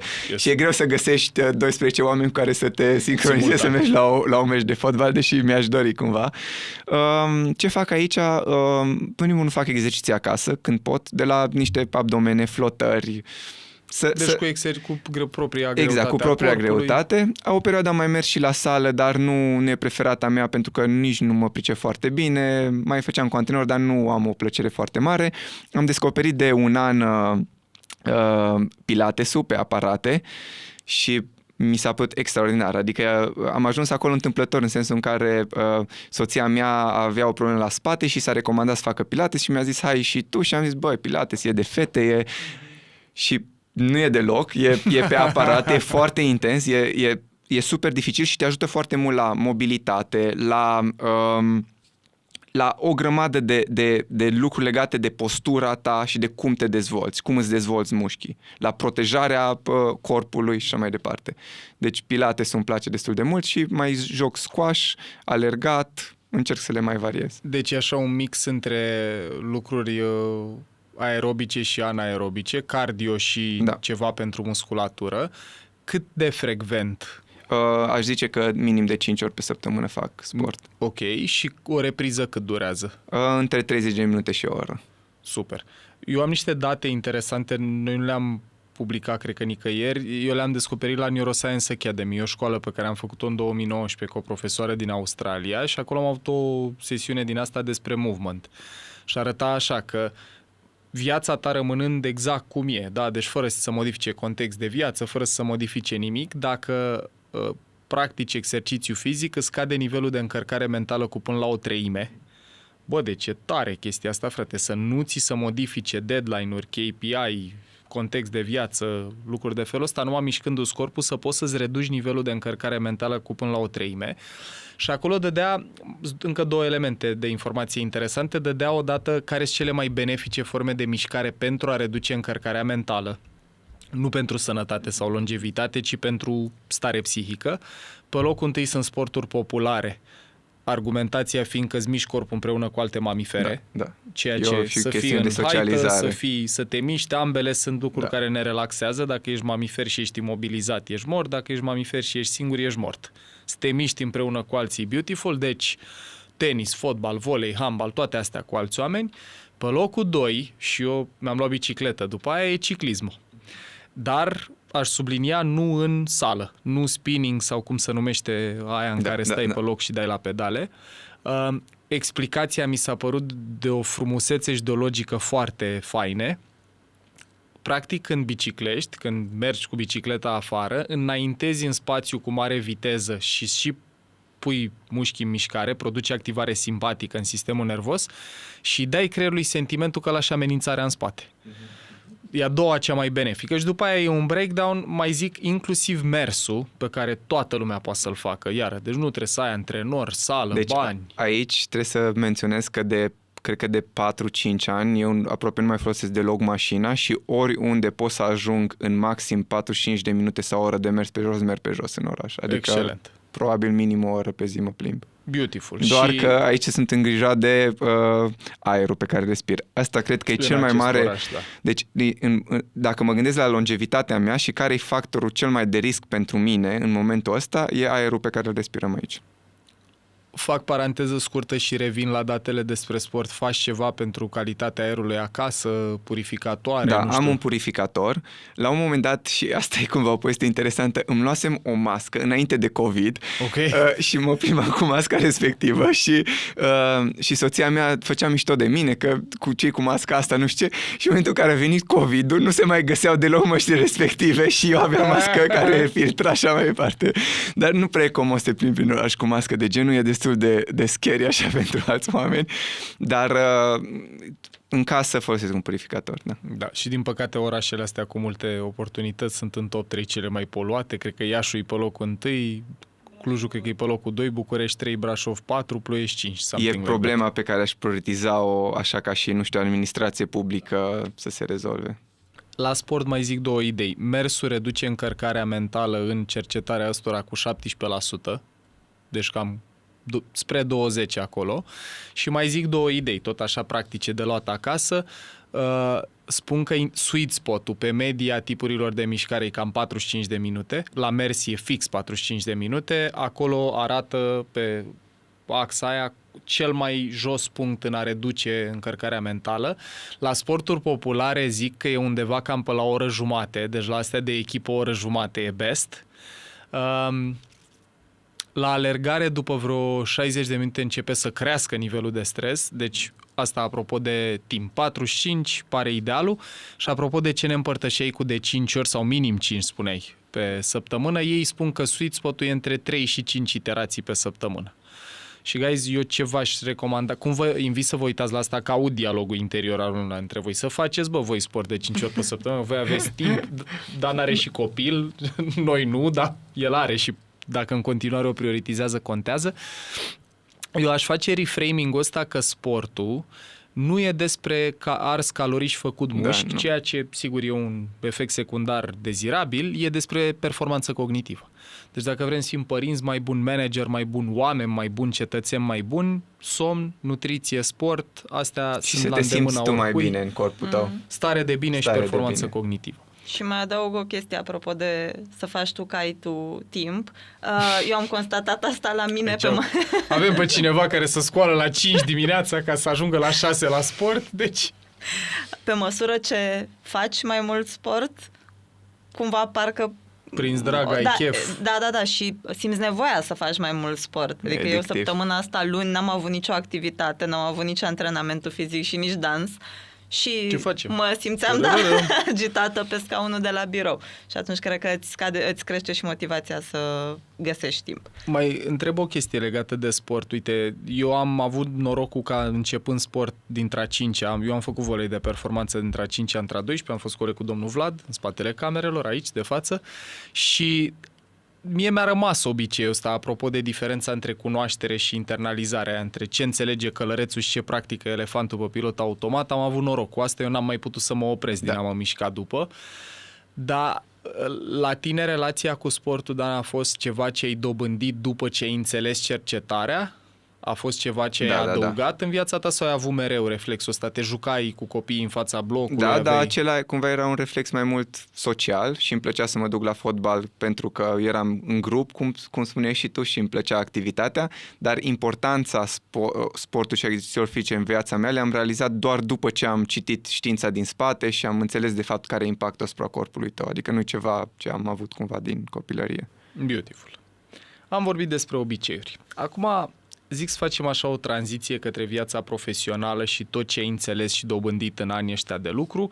Ne-am oprit cu viața profesională unde erai consultant la IBM și la IT Kearney. Cum a evoluat înțelegerea ta sau cum să zic, cum a evoluat? Ai luat decizii conștiente legate de next steps, unde ai mers? Ți-ai dat seama, eu vreau în tehnologie de viitor, cum zicea mama, calculatoarele de viitor? De la IT Kearney, decizia pe care am luat-o a fost legată de managerul, de omul care îmi doream să lucrez. A fost o oportunitate la compania respectivă și cunoșteam persoana cu care voi lucra, care se întorsese în România să preia niște business-uri și îmi doream să lucrez cu persoana respectivă și nu mă interesa neapărat industria sau ce fac, ci persoana. Și cumva managerul cred că are cel mai mare impact asupra satisfacției tale profesionale, cât de mult poate îți place ceea ce faci. Deci după om. Era și om. vorba asta, că oamenii nu părăsesc companii, părăsesc manager, oamenii nu aleg companii, aleg de cele mai multe ori omul care lucrează. Exact. Omul, adică managerul și echipa în care lucrezi, mi se pare că e cel mai important. Apoi, mie tot timpul mi-a plăcut tehnologia și practic în fiecare job în care am fost eram cumva legat de tehnologie, dar după o perioadă în această companie la ANA Holding, mi s-a oferit oportunitatea să aplic pentru un rol în BlaBlaCar, care atunci cred că era printre primii unicorni din Europa, adică o companie evaluată la 1 miliard, care au luat finanțări de la investitori mari, cunoscuți și m-am ocupat de extinderea platformei BlaBlaCar în regiune. Și asta a fost cumva primul startup de tehnologie în care m-am implicat și așa am ajuns și în relație cu cei de la Excel, care sunt investitori, care au investit și în BlaBlaCar. Exact, și am investit și în Facebook, și în Dropbox, și în foarte multe companii de succes globale. Adică un fond foarte mare. Când ai ajuns la BlaBlaCar, sunt curios, când ai avut primul rol de manager în care a trebuit să ai grijă și de oameni, nu doar de task-uri? Anterior cumva la ANA Holding eram cumva mâna dreaptă a directorului general și acolo am început să am un rol de manager. La BlaBlaCar ce s-a schimbat în mindset-ul meu a fost, BlaBlaCar a fost prima sau e printre primele companii din Europa care a avut o cultură de Silicon Valley. În sensul în care fondatorii au petrecut destul de mult timp acolo înainte să se mute în Europa, aveau mindset-ul ăsta de creștem super mult, luăm finanțare externă ca să extindem compania, un anumit mod de lucru, un anumit mod de a rezolva probleme pe care nu mai văzusem până acum în Europa sau ce puțin unde lucrasem eu și care e destul de comun companiilor din Silicon Valley. Ok. Și odată cu ajungerea acolo, ce provocări ai avut? Că totuși ai trecut de la rolul ăsta de mâna dreaptă a omului care conducea la omul care conducea. Toată responsabilitatea, obiectivele, KPI. Câți ani aveai? 26. 25-26. Te întreb după. În primul rând a fost o schimbare de industrie și a trebuit să învăț foarte repede lucruri noi, dar cumva asta mi-a plăcut și îmi dă energie. Partea de responsabilitate cred că e cea mai dificil de gestionat, pentru că dintr-o dată ești persoana care trebuie să ia decizii, altfel nu se întâmplă anumite lucruri și că ești responsabilă pentru output și o presiune suplimentară pe care o simți în momentul respectiv, că nu-ți spune nimeni ce să faci. Bine, ideal, de îndată ce începi să lucrezi, ar trebui să devii cât mai autonom, să nu-ți spună nimeni ce să faci, dar pe măsură ce crești în carieră, îți spune tot mai puțin cineva. Și ție ți-a venit natural să ai inițiativa asta sau a trebuit să o cultivi la tine? Proactivitatea asta n-a inițiat mai mult decât în a răspunde la ce inițiau alții? Cred că îmi venea natural din perspectiva curiozității, pentru că îmi doream să învăț, să descoper, să văd cum putem să facem campaniile astea mai bine. Exact, ce era și din copilărie cumva, știi? Cum am putea să facem un parteneriat mai bun? Cum se lansează un startup într-o țară nouă? Lucruri de genul. Pentru mine e ca un joc lucrul ăsta și atunci îmi face plăcere să le descoper. Trebuie să te întreb acum de ceva cu care eu m-am luptat mult timp. Până am trecut de 30 a fost un big issue pentru mine, asta o problemă mare. Cum ai gestionat subiectul vârstă în ce făceai? La mine în training, eu practic aveam participanți în sală la niște cursuri pe care le țineau, care aveau câteodată dublu vârstei mele. Și eu am trăit cu complexul ăsta cumva și mă îmbrăcam numai în costum, cravată, pantofiori, zona asta, până am trecut de 30. După aia m-am relaxat că nu mai eram cel mai purtam și ochelari uneori. Eu am o mică miopie, dar nu trebuie să port ochelari în mod normal, dar mai purtam uneori la ședințe ca să mai îmi cresc un pic vârsta artificial. Cred că cel mai mare, cumva, cea mai interesantă experiență pe tema asta a fost când eram în consultanță, pentru că jobul în sine de consultanță de management, e că noi mergem la companii foarte mari și ajutăm să rezolve anumite probleme. Și, în general, la genul ăsta de companii, cum sunt A.T. Kearney, McKinsey și așa mai departe, ai interacțiune cu C-level. Și atunci tu ești alături de un partener care are mult mai mare experiență decât tine, într-o sală cu oameni care au ani de experiență mai mult decât ai tu de vârstă în momentul respectiv. Da, exact. Și cum gestionezi? Cred că trebuie să te pregătești mult mai mult decât te-ai pregătit în mod normal. Adică să fii super sigur pe tine, pe ceea ce spui, să nu încerci să vrăjești și să vii cu lucruri pe care nu ești sigur, mai bine taci decât să spui ceva ce nu ești sigur, să faci acest pre-work mult mai detaliat și să respecti faptul că ești tânăr și că cumva o să aibă un bias față de tine și va trebui să-l depășești și pe acela. Adică trebuie să câștigi și încrederea și apoi să livrezi de fapt informația pe care vrei să o livrezi. Pentru că oricât de bună e informația pe care tu vrei să o livrezi, dacă omul respectiv te vede ca un copil, nu o să te asculte cu atenție și atunci îi câștigi încrederea, care e o chestie emoțională de fapt, și apoi îi livrezi de fapt informația. Și la capitolul câștigării încrederii, ce făceai conștient să faci asta? În afară de a te pregăti foarte bine, că am reținut aspectul ăsta că te duceai super bine pregătit pe ce urma să spui, pe componenta asta interpersonală cu încrederea ce... Aici e foarte important să înțelegi care e motivația lui pentru proiectul respectiv, ce vrea el să obține de aici, ce vrea el să obține din proiectul respectiv pentru companie, care ar zice că e o componentă profesională de fapt, dar de fapt e o componentă foarte personală. Cum vrei tu să te poziționezi în compania respectivă, ce așteptări ai de la proiectul pe care îl faceți cu echipa de consultanță și atunci să mergi pe direcția asta, pe direcția lui, că să înțelegi de fapt care e incentivul persoanei cu care discuți. Și odată ce te aliniezi cu asta, e mult mai ușor cumva să lucrați împreună. Ai simțit în vreun context că vârsta e și un avantaj? Cred că acum simt cumva mai mult, în sensul în care față de alți manageri care sunt pe aceeași poziție cu mine, în alte companii, relaționez mult mai bine cu noua generație și noua generație care folosește niște tehnologii pe care multe persoane mai în vârstă nu le mai înțeleg deloc sau sunt complet deconectate de ele. Crescut cu ele. Exact, am crescut cu ele și cumva fiind mai aproape de vârstă de persoane respective, mi-e mai ușor să înțeleg de ce folosesc tehnologiile respective și atunci cred că ăsta ar fi un avantaj acum. M-aș bucura să rămână ideile astea cu cei care ne privesc sau care ne ascultă, că eu mi-aduc aminte, pe mine asta cu vârsta a fost aproape un blestem. Mie nici nu crește barba foarte tare, nu prea Plus 1. Și blond, înalt, slab, da, la fel, tot plus 1 și mi-aduc aminte că mă preocupa așa tare că îmi pusesem la un moment dat un cover foto pe Facebook care zicea Age is a thing of mind over matter. If you don't mind, then it doesn't matter. Și uite, și asta vreau să te întreb în continuare, dacă ai avut mentor sau coach sau dacă ai apelat la sprijin din exterior. Eu mă vedeam din când în când cu un om care acum e și prieten, Cosmin Alexandru, care a condus GfK România, Institutul de Cercetare de Piață, și aveam niște sesiuni așa de mentoring cu Cosmin și pe mine mă freca asta cu vârsta, eram foarte ancorat în ea și Cosmin mi-a zis, băi, în capul tău asta, adică din punctul meu de vedere, ce faci tu la 24-5 de ani e excepțional pentru că o faci la 24-25, dacă ai face-o la 34, n-ar mai fi așa excepțional. În cheia asta te întrebam dacă a fost vârsta și un avantaj, dar iată, deci takeaway-ul, cred că din experiența comună a celor de la masă e că trebuie să te duci super bine pregătit. Asta e, deci cere ceva mai multă muncă. Dar odată ce asta se întâmplă și ai atenție pentru nevoile ăluia cu care lucrezi, în cazul meu participanții la cursuri, în cazul tău clienții din consultanță,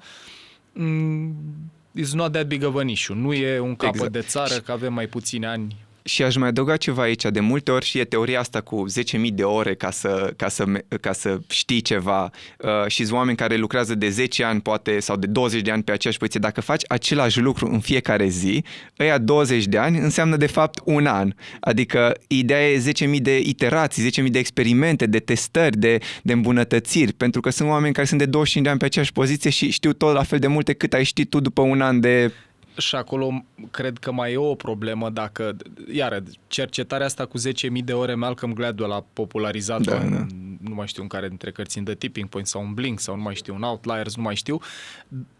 Autorul studiului de la care a plecat ideea lui Malcolm Gladwell, el a zis, a citat foarte trunchiat studiul, noi nu am spus vreodată că ai nevoie de 10.000 de ore punct de vie expert, e valoare în asta apropo de practică deliberată, dar cu nota asta de subsol pe care tu ai adus-o în discuție foarte fain, că trebuie să faci plus 1, plus 1, plus exact. 1, adică ce fac azi să fie un pic mai greu decât ce era ieri. E și cercetare în zona asta că pentru stres optim trebuie să fie cam 104% din maximul tău curent, deci fiecare iterație nouă să aducă un 4% în plus față de vechiul platou de performanță.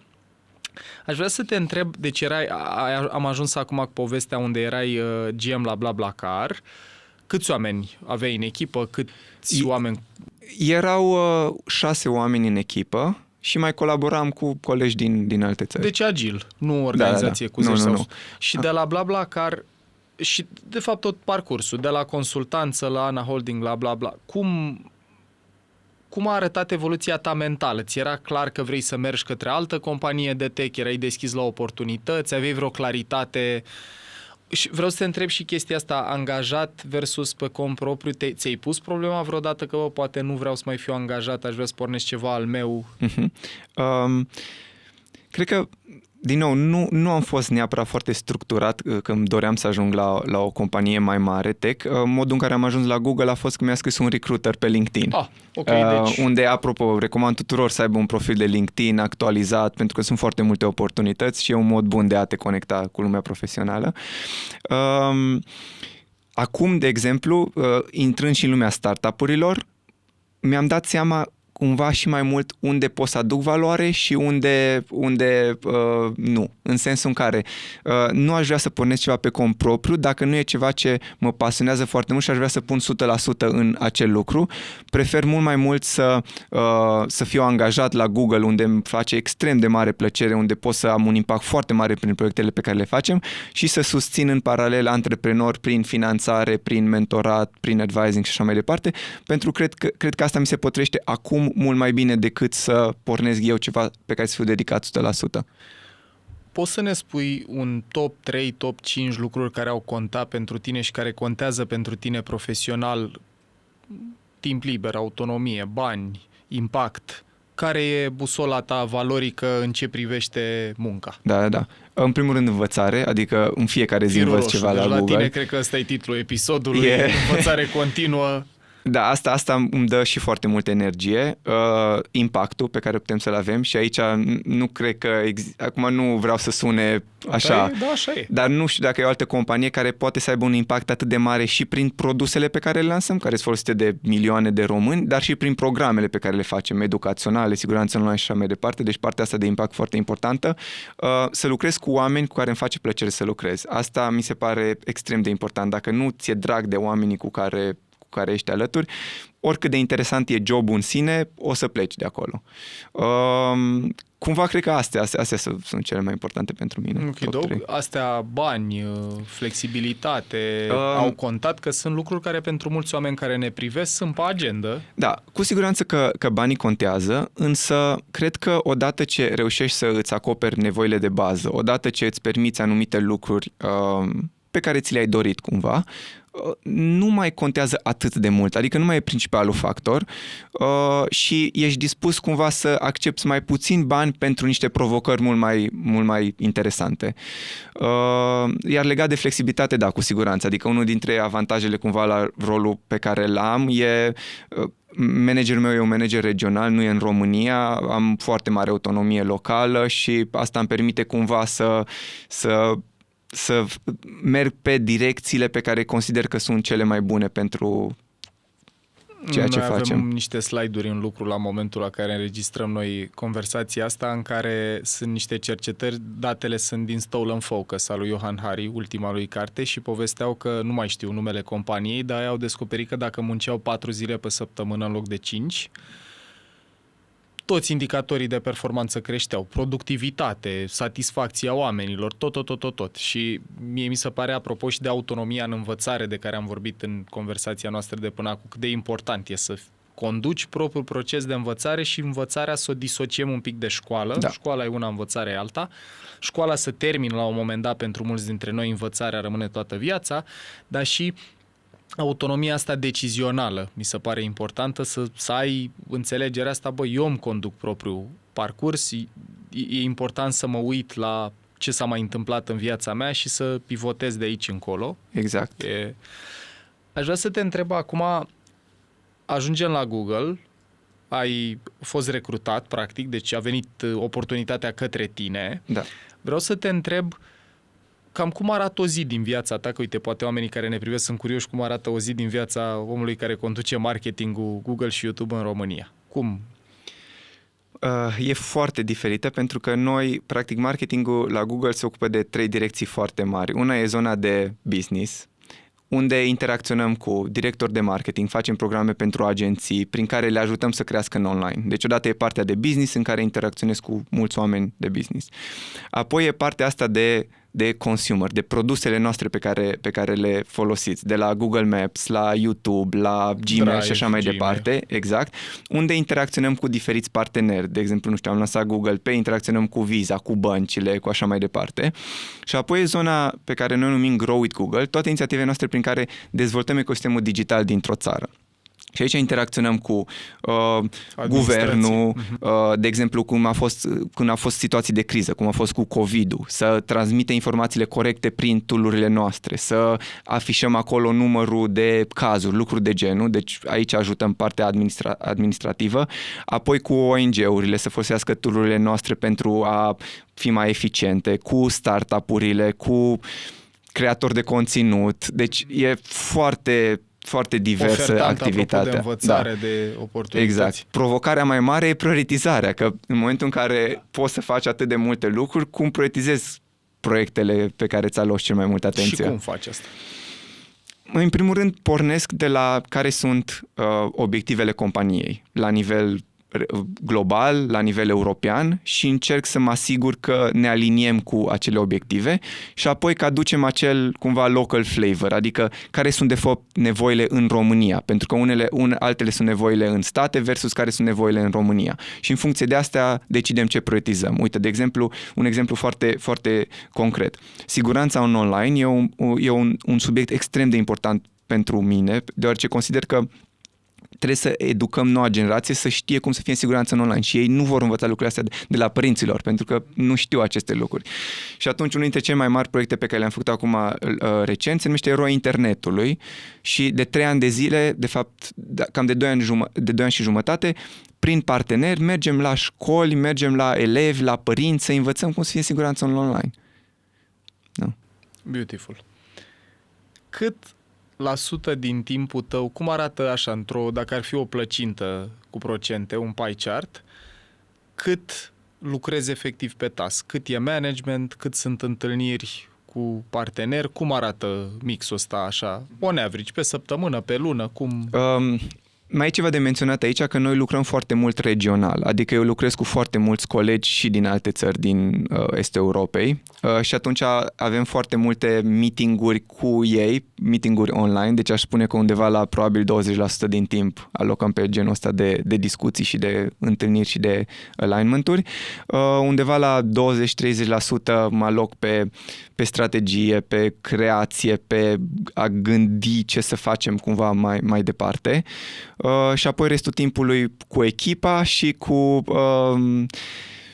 lucruri externe, external facing, de la întâlniri cu parteneri în România, la interviuri, la prezentări, conferințe și așa mai departe. Deci un 20-25 colegii din regiune, 20-25 forward thinking, vă gândiți la ce creăm, cum, exact. Și asta e ceva ce faci mai degrabă tu cu tine, da. Timpul tău e deep focus. Da. Ok. Și jumătate din timp pentru relația, echipa, pe de-o parte. Câți oameni ai în echipă acum? E mai greu de spus pentru că noi lucrăm cu foarte multe echipe diferite, deci nu pot să-ți dau un număr fix. Ok. Cei cu care interacționezi frecvent, ai un număr de oameni? Cei cu care interacționezi frecvent ar fi undeva la între 5 și 10, care foarte frecvent. Ok, super. Și din tot timpul ăsta, cât sunt lucruri care îți fac plăcere, cât sunt lucruri pe care le faci pentru că ai nevoie să le faci? În momentul de față, aș zice că undeva la 15% sunt lucruri pe care trebuie să le fac. Adică nu fac foarte mare procent. Aici vorbesc de lucruri administrative, în general, contracte, tot ce înseamnă partea asta de admin, în general, nu-mi dă... Deci, dacă este cineva în public care îi place să facă asta, spuneți-ne că vrem să avem un interviu cu voi. Omul care îi place admin. Iar restul, cumva, sunt lucruri pe care le fac din drag, care îmi dau energie, atât la Google cât și în afara companiei, dar nu văd ziua, adică cred că nu, partea asta de work-life balance pentru mine nu prea funcționează așa, adică eu le văd foarte mult împreună, în sensul în care, nu știu, poate la prânz am mai low energy și mă duc la un alergat și apoi mă întorc și lucrez seara când vine vreo idee interesantă sau un weekend sau nu există separarea asta pentru mine. Noi oricum o facem din nevoia de a le împărți mental, dar noi avem același sistem nervos și acasă și la birou, nu avem două, nu avem baterii diferite, deci e grozav. Iar mi se pare important să scoatem în evidență cât de importantă e autonomia, să ai o organizație care înțelege că, eu nu funcționez dimineața sau eu nu pot să fiu creativ în prima parte a zilei când e dopamina, adrenalina, cortizolul, toate sunt mai sus, devin creativ în a doua parte a zilei când e serotonina mai sus. Super. Și acum vreau să te întreb în zona asta de people management, delegare, încredere. Care îi spune că sunt cele mai importante lucruri pe care le-ai învățat în timp? Cum le-ai învățat? Dacă ai avut fuck-up-uri în zona asta? Că, important să vorbim și despre the dark side. Da, deci am avut un fuck-up destul de mare, aș spune, când aveam, cred că undeva la vreo 24 de ani, în acea organizație de care spuneam, pentru că mi-a plăcut foarte mult experiența în Aspire, am decis să mă implic în organizare și am ajuns copreședinte pe la 24 de ani și aveam o echipă de voluntari, undeva la 20 ceva de voluntari, care, în ghilimele, gen, îmi raportau mie și colegii mele. Și am fost un manager foarte slab, adică, nu știu, de la am așteptat ca lucrurile se întâmple cum voiam eu, în stilul în care voiam eu, cum spuneam eu, la a nu înțelege că oamenii respectiv făceau anumite lucruri din pasiune pentru organizație, nu pentru că erau angajați sau ceva, pentru că până la urmă cu toți făceam voluntariat, nu era nimeni plătit. La a gestiona toate lucrurile astea le-am învățat cumva the hard way și apoi anul următor, când am fost copreședinte, am încercat cumva să aplic tot ce am învățat că am făcut greșit în primul an ca să devin mai bun.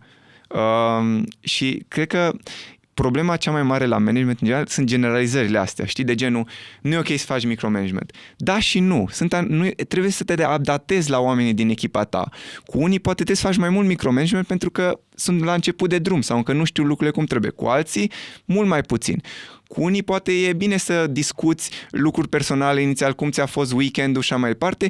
Cu alții nu. Alții își doresc să discuți direct business și sunt mai introverți, nu vor să ai discuții mai personale și atunci cred că a fi un manager bun e oarecum o adaptare, exact, o adaptare la oamenii cu care lucrezi. Decât să zici, ok, micromanagementul e rău și punct, da. Asta nu cred că e foarte, foarte eficient și să arăți anumite direcții și să îi ajuți să înțeleagă unde vrei să ajungi și să le dai libertatea să facă lucrurile în stilul lor. Deci CEU să fie comun, mergem în direcția aia, grem, ne aliniem, cum e particular fiecărui om, să nu intervenim așa mult pe cum. Eu rezonez maxim cu asta, noi lucrăm cu o metodologie care se cheamă Process Communication Model în organizație, noi mulți din colegi așa i-am și ales după profil și asta propune. Au folosit-o la NASA între 78 și 96 ca principal instrument de selecție și și-au dat seama încă de atunci că oamenilor nu li se modifică personalitatea după fișa postului și poți să ai oameni foarte dedicați, talentați, aliniați cu misiunea, dar care au cumuri diferite de manager sau care au cumuri diferite unul față de altul și asta e o oportunitate, nu e o amenințare, dacă poți să o vezi așa. Da. Dragul meu, mergem încet către încheierea conversației noastre și mai avem două teme pe care vreau tare de tot să le adresăm împreună. Una din ele e, fiind în organizația asta globală, poate că una din cele mai relevante organizații din lume, uitându-te la viitor și acum că ești și tătic, care crezi că sunt cele mai importante lucruri în termen de abilități, dar și de competențe emoționale pe care ar fi bine să le cultivăm ca să facem față viitorului ăstuia volatil, incert, ambigu și așa mai departe? Care e busola pe care o să o folosești atât cu fiica ta, cât și în programele de mentorat, în experiențele pe care le aveți după ce te-ai uitat? Cred că sunt două lucruri foarte importante. Unul e să știi cum să înveți. Cumva learning how to learn. Skill-ul ăsta. Exact, meta-skill-ul ăsta. Pentru că ne aflăm într-o perioadă în care e o abundență de informații. Dacă mai de mult, calea profesională sau învățare era foarte structurată. Trebuia să citești capitolul ăsta și cartea următoare și gata. Acum ești bombardat de informații și abilitatea de a ști ce informație să selectezi, din ce sursă și abilitatea de a învăța acel lucru mi se pare cel mai important și de aici încolo poți să dezvolți gândire critică, competențe digitale care sunt foarte importante, poți să dezvolți absolut ce vrei tu dacă știi cum să înveți. Deci asta mi se pare cel mai important. În procesul ăsta, hai să îi ajutăm pe oameni să-și ia un pic o idee și despre cum să o facă. În cazul tău a fost că încă de mic ai fost încurajat să-ți explorezi curiozități, n-ai fost criticat în relație cu tentative de un fel sau altul. E ceva ce merită să împărtășim cu oamenii care ne privesc sau care ne ascultă apropo de cum să cultivăm abilitatea asta de a învăța?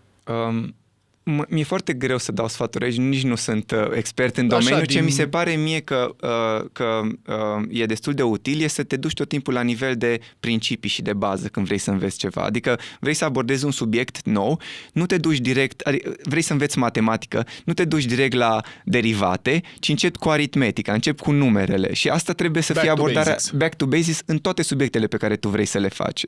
Asta mi se pare și crești doar ce ești sigur că ai înțeles bazele. Dacă nu ai înțeles bazele, nu te duci mai departe până nu știi sigur că ai înțeles bazele. Asta mi se pare foarte important. Grozav asta și e și liniștitor pentru creierul nostru să aibă plasa asta de siguranță. Băi, m-am împotmolit aici, back to basics. M-am împotmolit aici, mă întorc la baze. Super. Exact. Deci și să învăț cum să învăț. Da. Și doi, cum să-ți gestionezi emoțiile.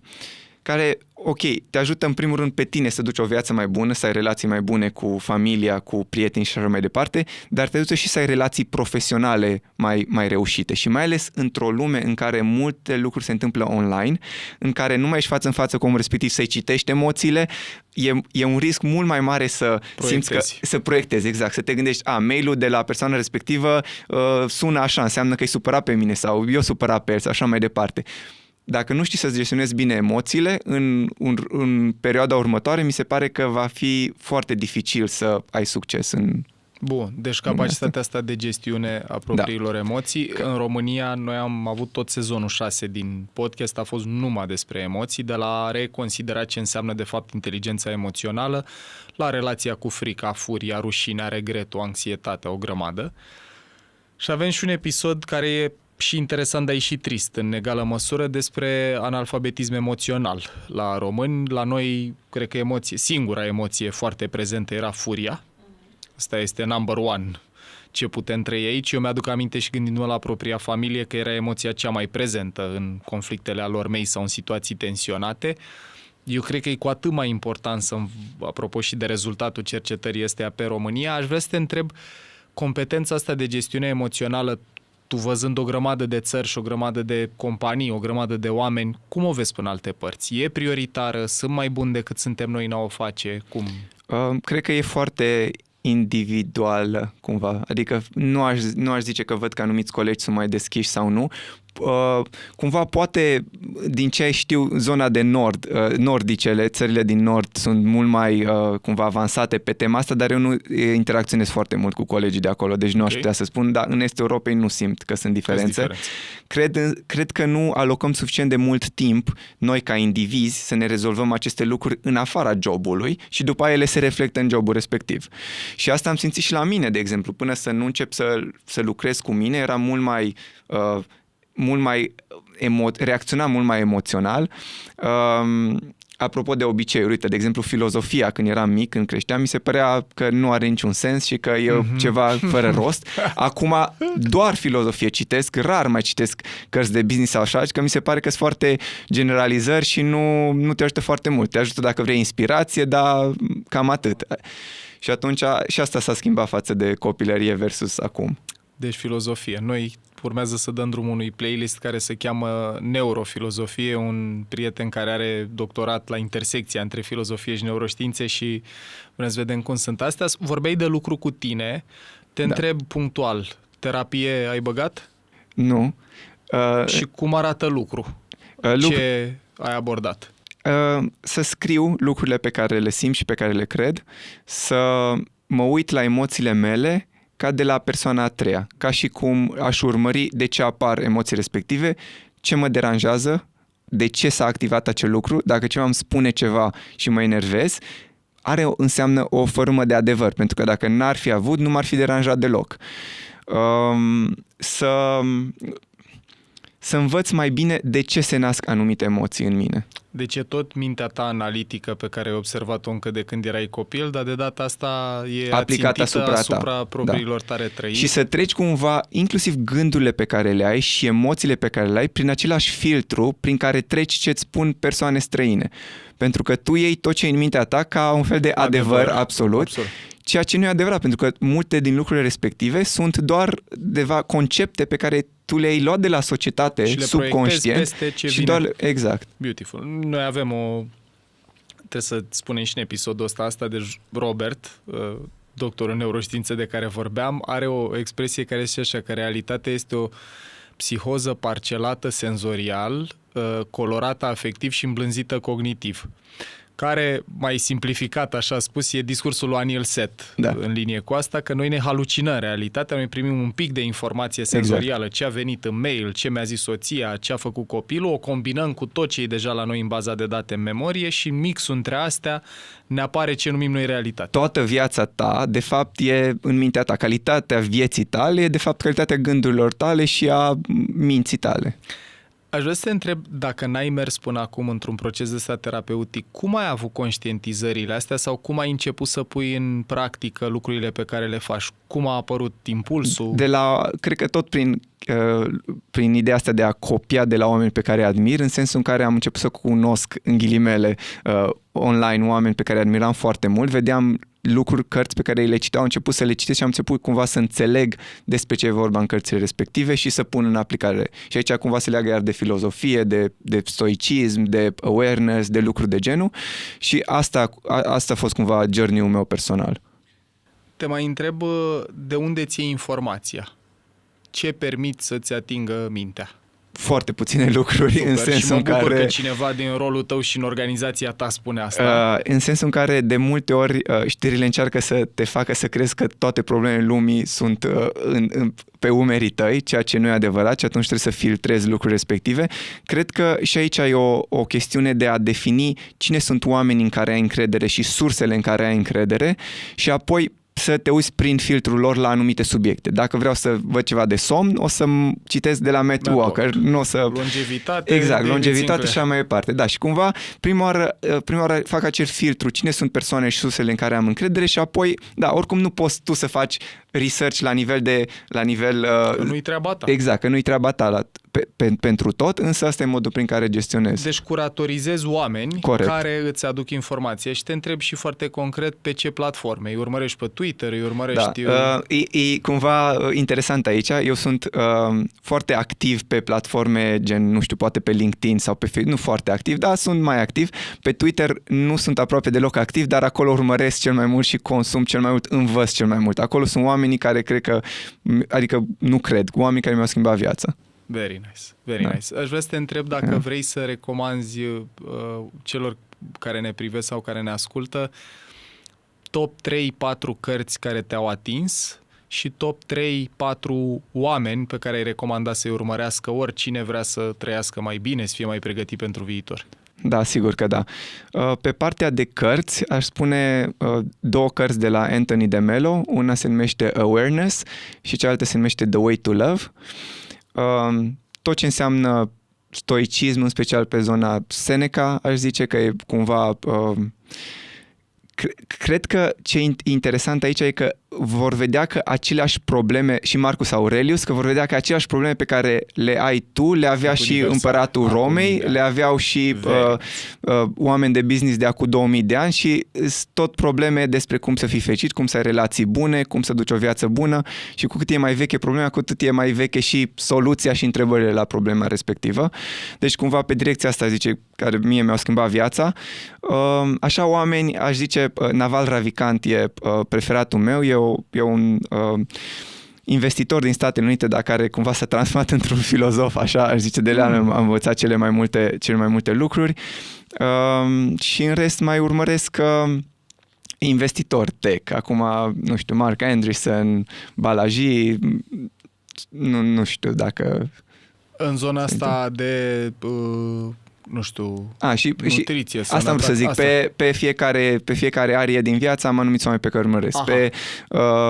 Pe somn, pe Matthew Walker, pe longevitate, pe David Sinclair, pe fasting, pe Peter Attia, pe general cumva e Tim Ferriss, care mi se pare că prin el am cunoscut foarte mult. Exact, curatorizează. Mentors, for Titans. Da, cam ăștia sunt cumva oamenii pe care îi urmăresc cel mai mult. Beautiful. Și spre final, ultima întrebare ar fi așa. Din experiența ta cu școala, plus din tot ce ai înțeles despre educație și învățare parcursul timpului, care sunt principiile legate de educație pe care crezi că ar trebui să le trăim și dacă ai ceva de zis, că am început episodul cu relația cu sistemul educațional, e momentul numai bun la final să spune și ce părere ai despre asta. Deci după ce te ghidezi acolo. Cumva problema cea mai mare pe care o am eu cu școala în modul în care se face acum în prezent e că nu te ajută să gândești, nu te învață să gândești și nu te pregătește pentru viață. Adică nu te pregătește pe subiecte despre care am discutat acum, legate de nutriție, relații bune, cum să faci bani și așa mai departe. Deci asta e numărul 1, că nu te învață lucrurile respective. Numărul 2 e că nu doar că nu te învață lucrurile respective, dar de multe ori îți suprimă curiozitatea. Toți copiii se nasc curioși, vor să învețe, timp de 6-7 ani înveți totul, acumulezi informații respective și apoi mergi la școală și pentru că se predă în modul în care se predă și sunt materiile respective, ajungi să asociezi învățarea cu școala, să urăști școala, deci urăști învățarea, deci acolo ți s-a oprit practic tot parcursul ăsta de a te dezvolta. Astea sunt probleme pe care le am cu școala în modul în care se face în ziua de azi. Eu și construiesc un pic pe ce ai zis aici. Cred că e din Curious, e o carte care se cheamă Curious, scrisă de Ian Leslie, sau din A More Beautiful Question, scrisă de Michael Berger, nu mai știu în care din ele am văzut. Asta e un grafic care arată cum cresc competențele de scriere și citire și pe măsură ce astea cresc, vârsta e axa de jos, scad numărul de întrebări pe care copiii le pun. Apropo de curiozitate, băi, și e dramatică chestia asta. Un amic de-a meu foarte bun are niște versuri care mi se pare că se potrivesc foarte bine exact pe subiectul ăsta, care spune așa: caut întrebările corecte, nu răspunsul. Și despre asta e viața noastră, despre a căuta întrebările corecte, nu să vină cineva să ne spună ăsta e răspunsul, ci cum să pui întrebările corecte, cum să fii fericit, cum să faci bani, cum să ai relații mai bune și apoi o să găsești tu răspunsurile. Și din perspectiva asta neuroștiințifică, întrebările pornesc furtuni cognitive. Când îți pui o întrebare, începe activitate cerebrală, răspunsurile sting furtunile astea cognitive, deci întrebările și eu cred că sunt modul în care putem să avansăm. Bun. Acum, deci nu avem gândire critică sau nu ne învață să gândim și omoară curiozitatea. Mai avem și teme specifice în România, cum ar fi colaborare, încredere unii în alții. Da, utilizarea tehnologiei, care e foarte redusă în România. În ceea ce privește bebele vostru, care-i planul așa? Care sunt lucrurile pe care credeți că e cel mai important ca un părinte, iară, fără expertiză, că nimeni nu cred că e expert în parenting cu adevărat, dar pentru voi ce contează când vă gândiți la viitorul ei? În primul rând să mă asigur că nu îi distrug această curiozitate și că o hrănesc, de fapt, și că o ajut cumva să iubească învățatul, să iubească să descopere lucrurile respective în termenii ei, în funcție de ce o să-i placă sau nu, și să o ajut să-și dorească să vadă adevărul, nu lucrurile care cred ei că îți plac acum pe termen scurt. Adică să vrei să vezi dincolo de suprafață. Și asta mi se pare un skill extrem de important și în relațiile pe care le ai cu oricine și la job. Să vrei să vezi adevărul, nu ceea ce ți-ar plăcea ție să fie adevărat. Și apoi, desigur, lucruri legate de cum să gândești corect, cum să înțelegi cum funcționează lumea, cum să interacționezi cu alți oameni, cum să înțelegi că luăm decizii emoționale, de fapt, de multe ori. De fapt, de ce mai multe ori? Cum să te cunoști pe tine mai bine, cum să începi să notezi gândurile pe care le ai, să înțelegi de ce ai gândurile respective, să înțelegi că dacă te superi pe cineva, nu știu, dacă o să se supere pe noi și sigur o să se supere, nu e doar despre momentul respectiv, e probabil ceva ce a fost anterior sau sunt anumite lucruri, de fapt, care te deranjează și să discuți lucrurile respective, să poți să fii deschis despre lucrurile astea. Iar referitor la școală, la educație formală, sunt în punctul în care sunt nesigur dacă vreau să meargă pe modul acesta formal. Dacă mă gândesc așa la viitor, cu excepția anumitor meserii, cum ar fi, nu știu, avocat, medicină și așa mai departe, unde ai nevoie de o foaie de la autoritate care spune că poți să practici asta, în rest nu prea mai ai nevoie de certificările respective. Da. Și atunci cumva aș prefera să-și dezvolte abilitățile acestea despre care discutam noi, decât să meargă pe o cale formală care te pune să înveți pe de rost niște lucruri, știi? Și cumva mi se pare că digitalul și tehnologia te ajută să faci educație mult mai personalizată, absolut, mult mai interactivă, autonom, mult mai interactiv, să fie plăcere. Adică tu vii cu cărți atâta sau niște cărți plictisitoare scrise acum 10 de ani și concurezi cu jocuri video, cu Netflix, cu YouTube, cu podcast și așa mai departe. Trebuie să aduci educația să o actualizezi, corect. Deci cumva asta e când mă gândesc așa la educația ei. Superb. Te invit, dacă vrei, să adresezi oamenilor care ne-au privit sau să-i inviți să-și pună niște întrebări care pe tine te-au ajutat. Dacă ar fi să-i inviți să întreba ceva, apropo de importanța întrebărilor, ce întrebări crezi că ar fi util să-și pună oamenii? De ce reacționez în modul în care reacționez când se întâmplă anumite situații? Nu pentru situația respectivă, ci de fapt ce din mine s-a activat în momentul respectiv care m-a făcut să fiu nervos, să țip și chiar să fiu bucuros și când sunt lucruri pozitive. Asta mi se pare cumva cel mai important. Asta numărul 1 și numărul 2 e cum aflu de fapt adevărul și cum văd lucrurile, cum sunt adevărate lucruri respective, nu cum aș vrea eu să fie. Și asta e în special când, nu știu, ești într-o relație care e toxică pentru tine sau ești într-un job care nu-ți place, dar continui să faci lucruri respectiv pentru că îți pui o anumită poveste care în mintea ta e adevărată. Și întrebarea e cum depășești lucrul respectiv și descoperi care e de fapt adevărul. Unde te găsesc oamenii? Pe social media cam peste tot, Dan Oros. Dan Oros. Omule, îți mulțumesc din suflet pentru conversație. Mie îmi pare rău că a durat doar atât, deși a durat ceva. Sper să mai avem ocazia să conversăm și pe măsură ce crește bebele și pe măsură ce mai faceți lucruri. Mi se pare foarte, foarte util tot ce ne-ai povestit și îți mulțumesc că ne-ai spus și din așa arhitectura minții și sufletului tău, ce te-a adus, unde te-a adus, care a fost procesul și zic sincer, eu am avut sentimentul așa de terapie. Emoțional vorbind, ai o energie foarte caldă, foarte optimistă, foarte încrezătoare și mă bucur mult să văd că în organizații, mai ales în organizații mari, există și energie cum e a ta. Mulțumesc frumos de invitație, chiar a fost o plăcere să povestim. Dragilor, sperăm că v-ați luat lucruri care sunt valoroase pentru voi și care contează. Pe Dan îl găsiți peste tot unde îl căutați, vorba aia e organizația și omul pe care îl puteți găsi ușor, Dan Oros, și noi ne revedem la alte conversații care sperăm să ajute și călărețul și elefantul. Mulțumim!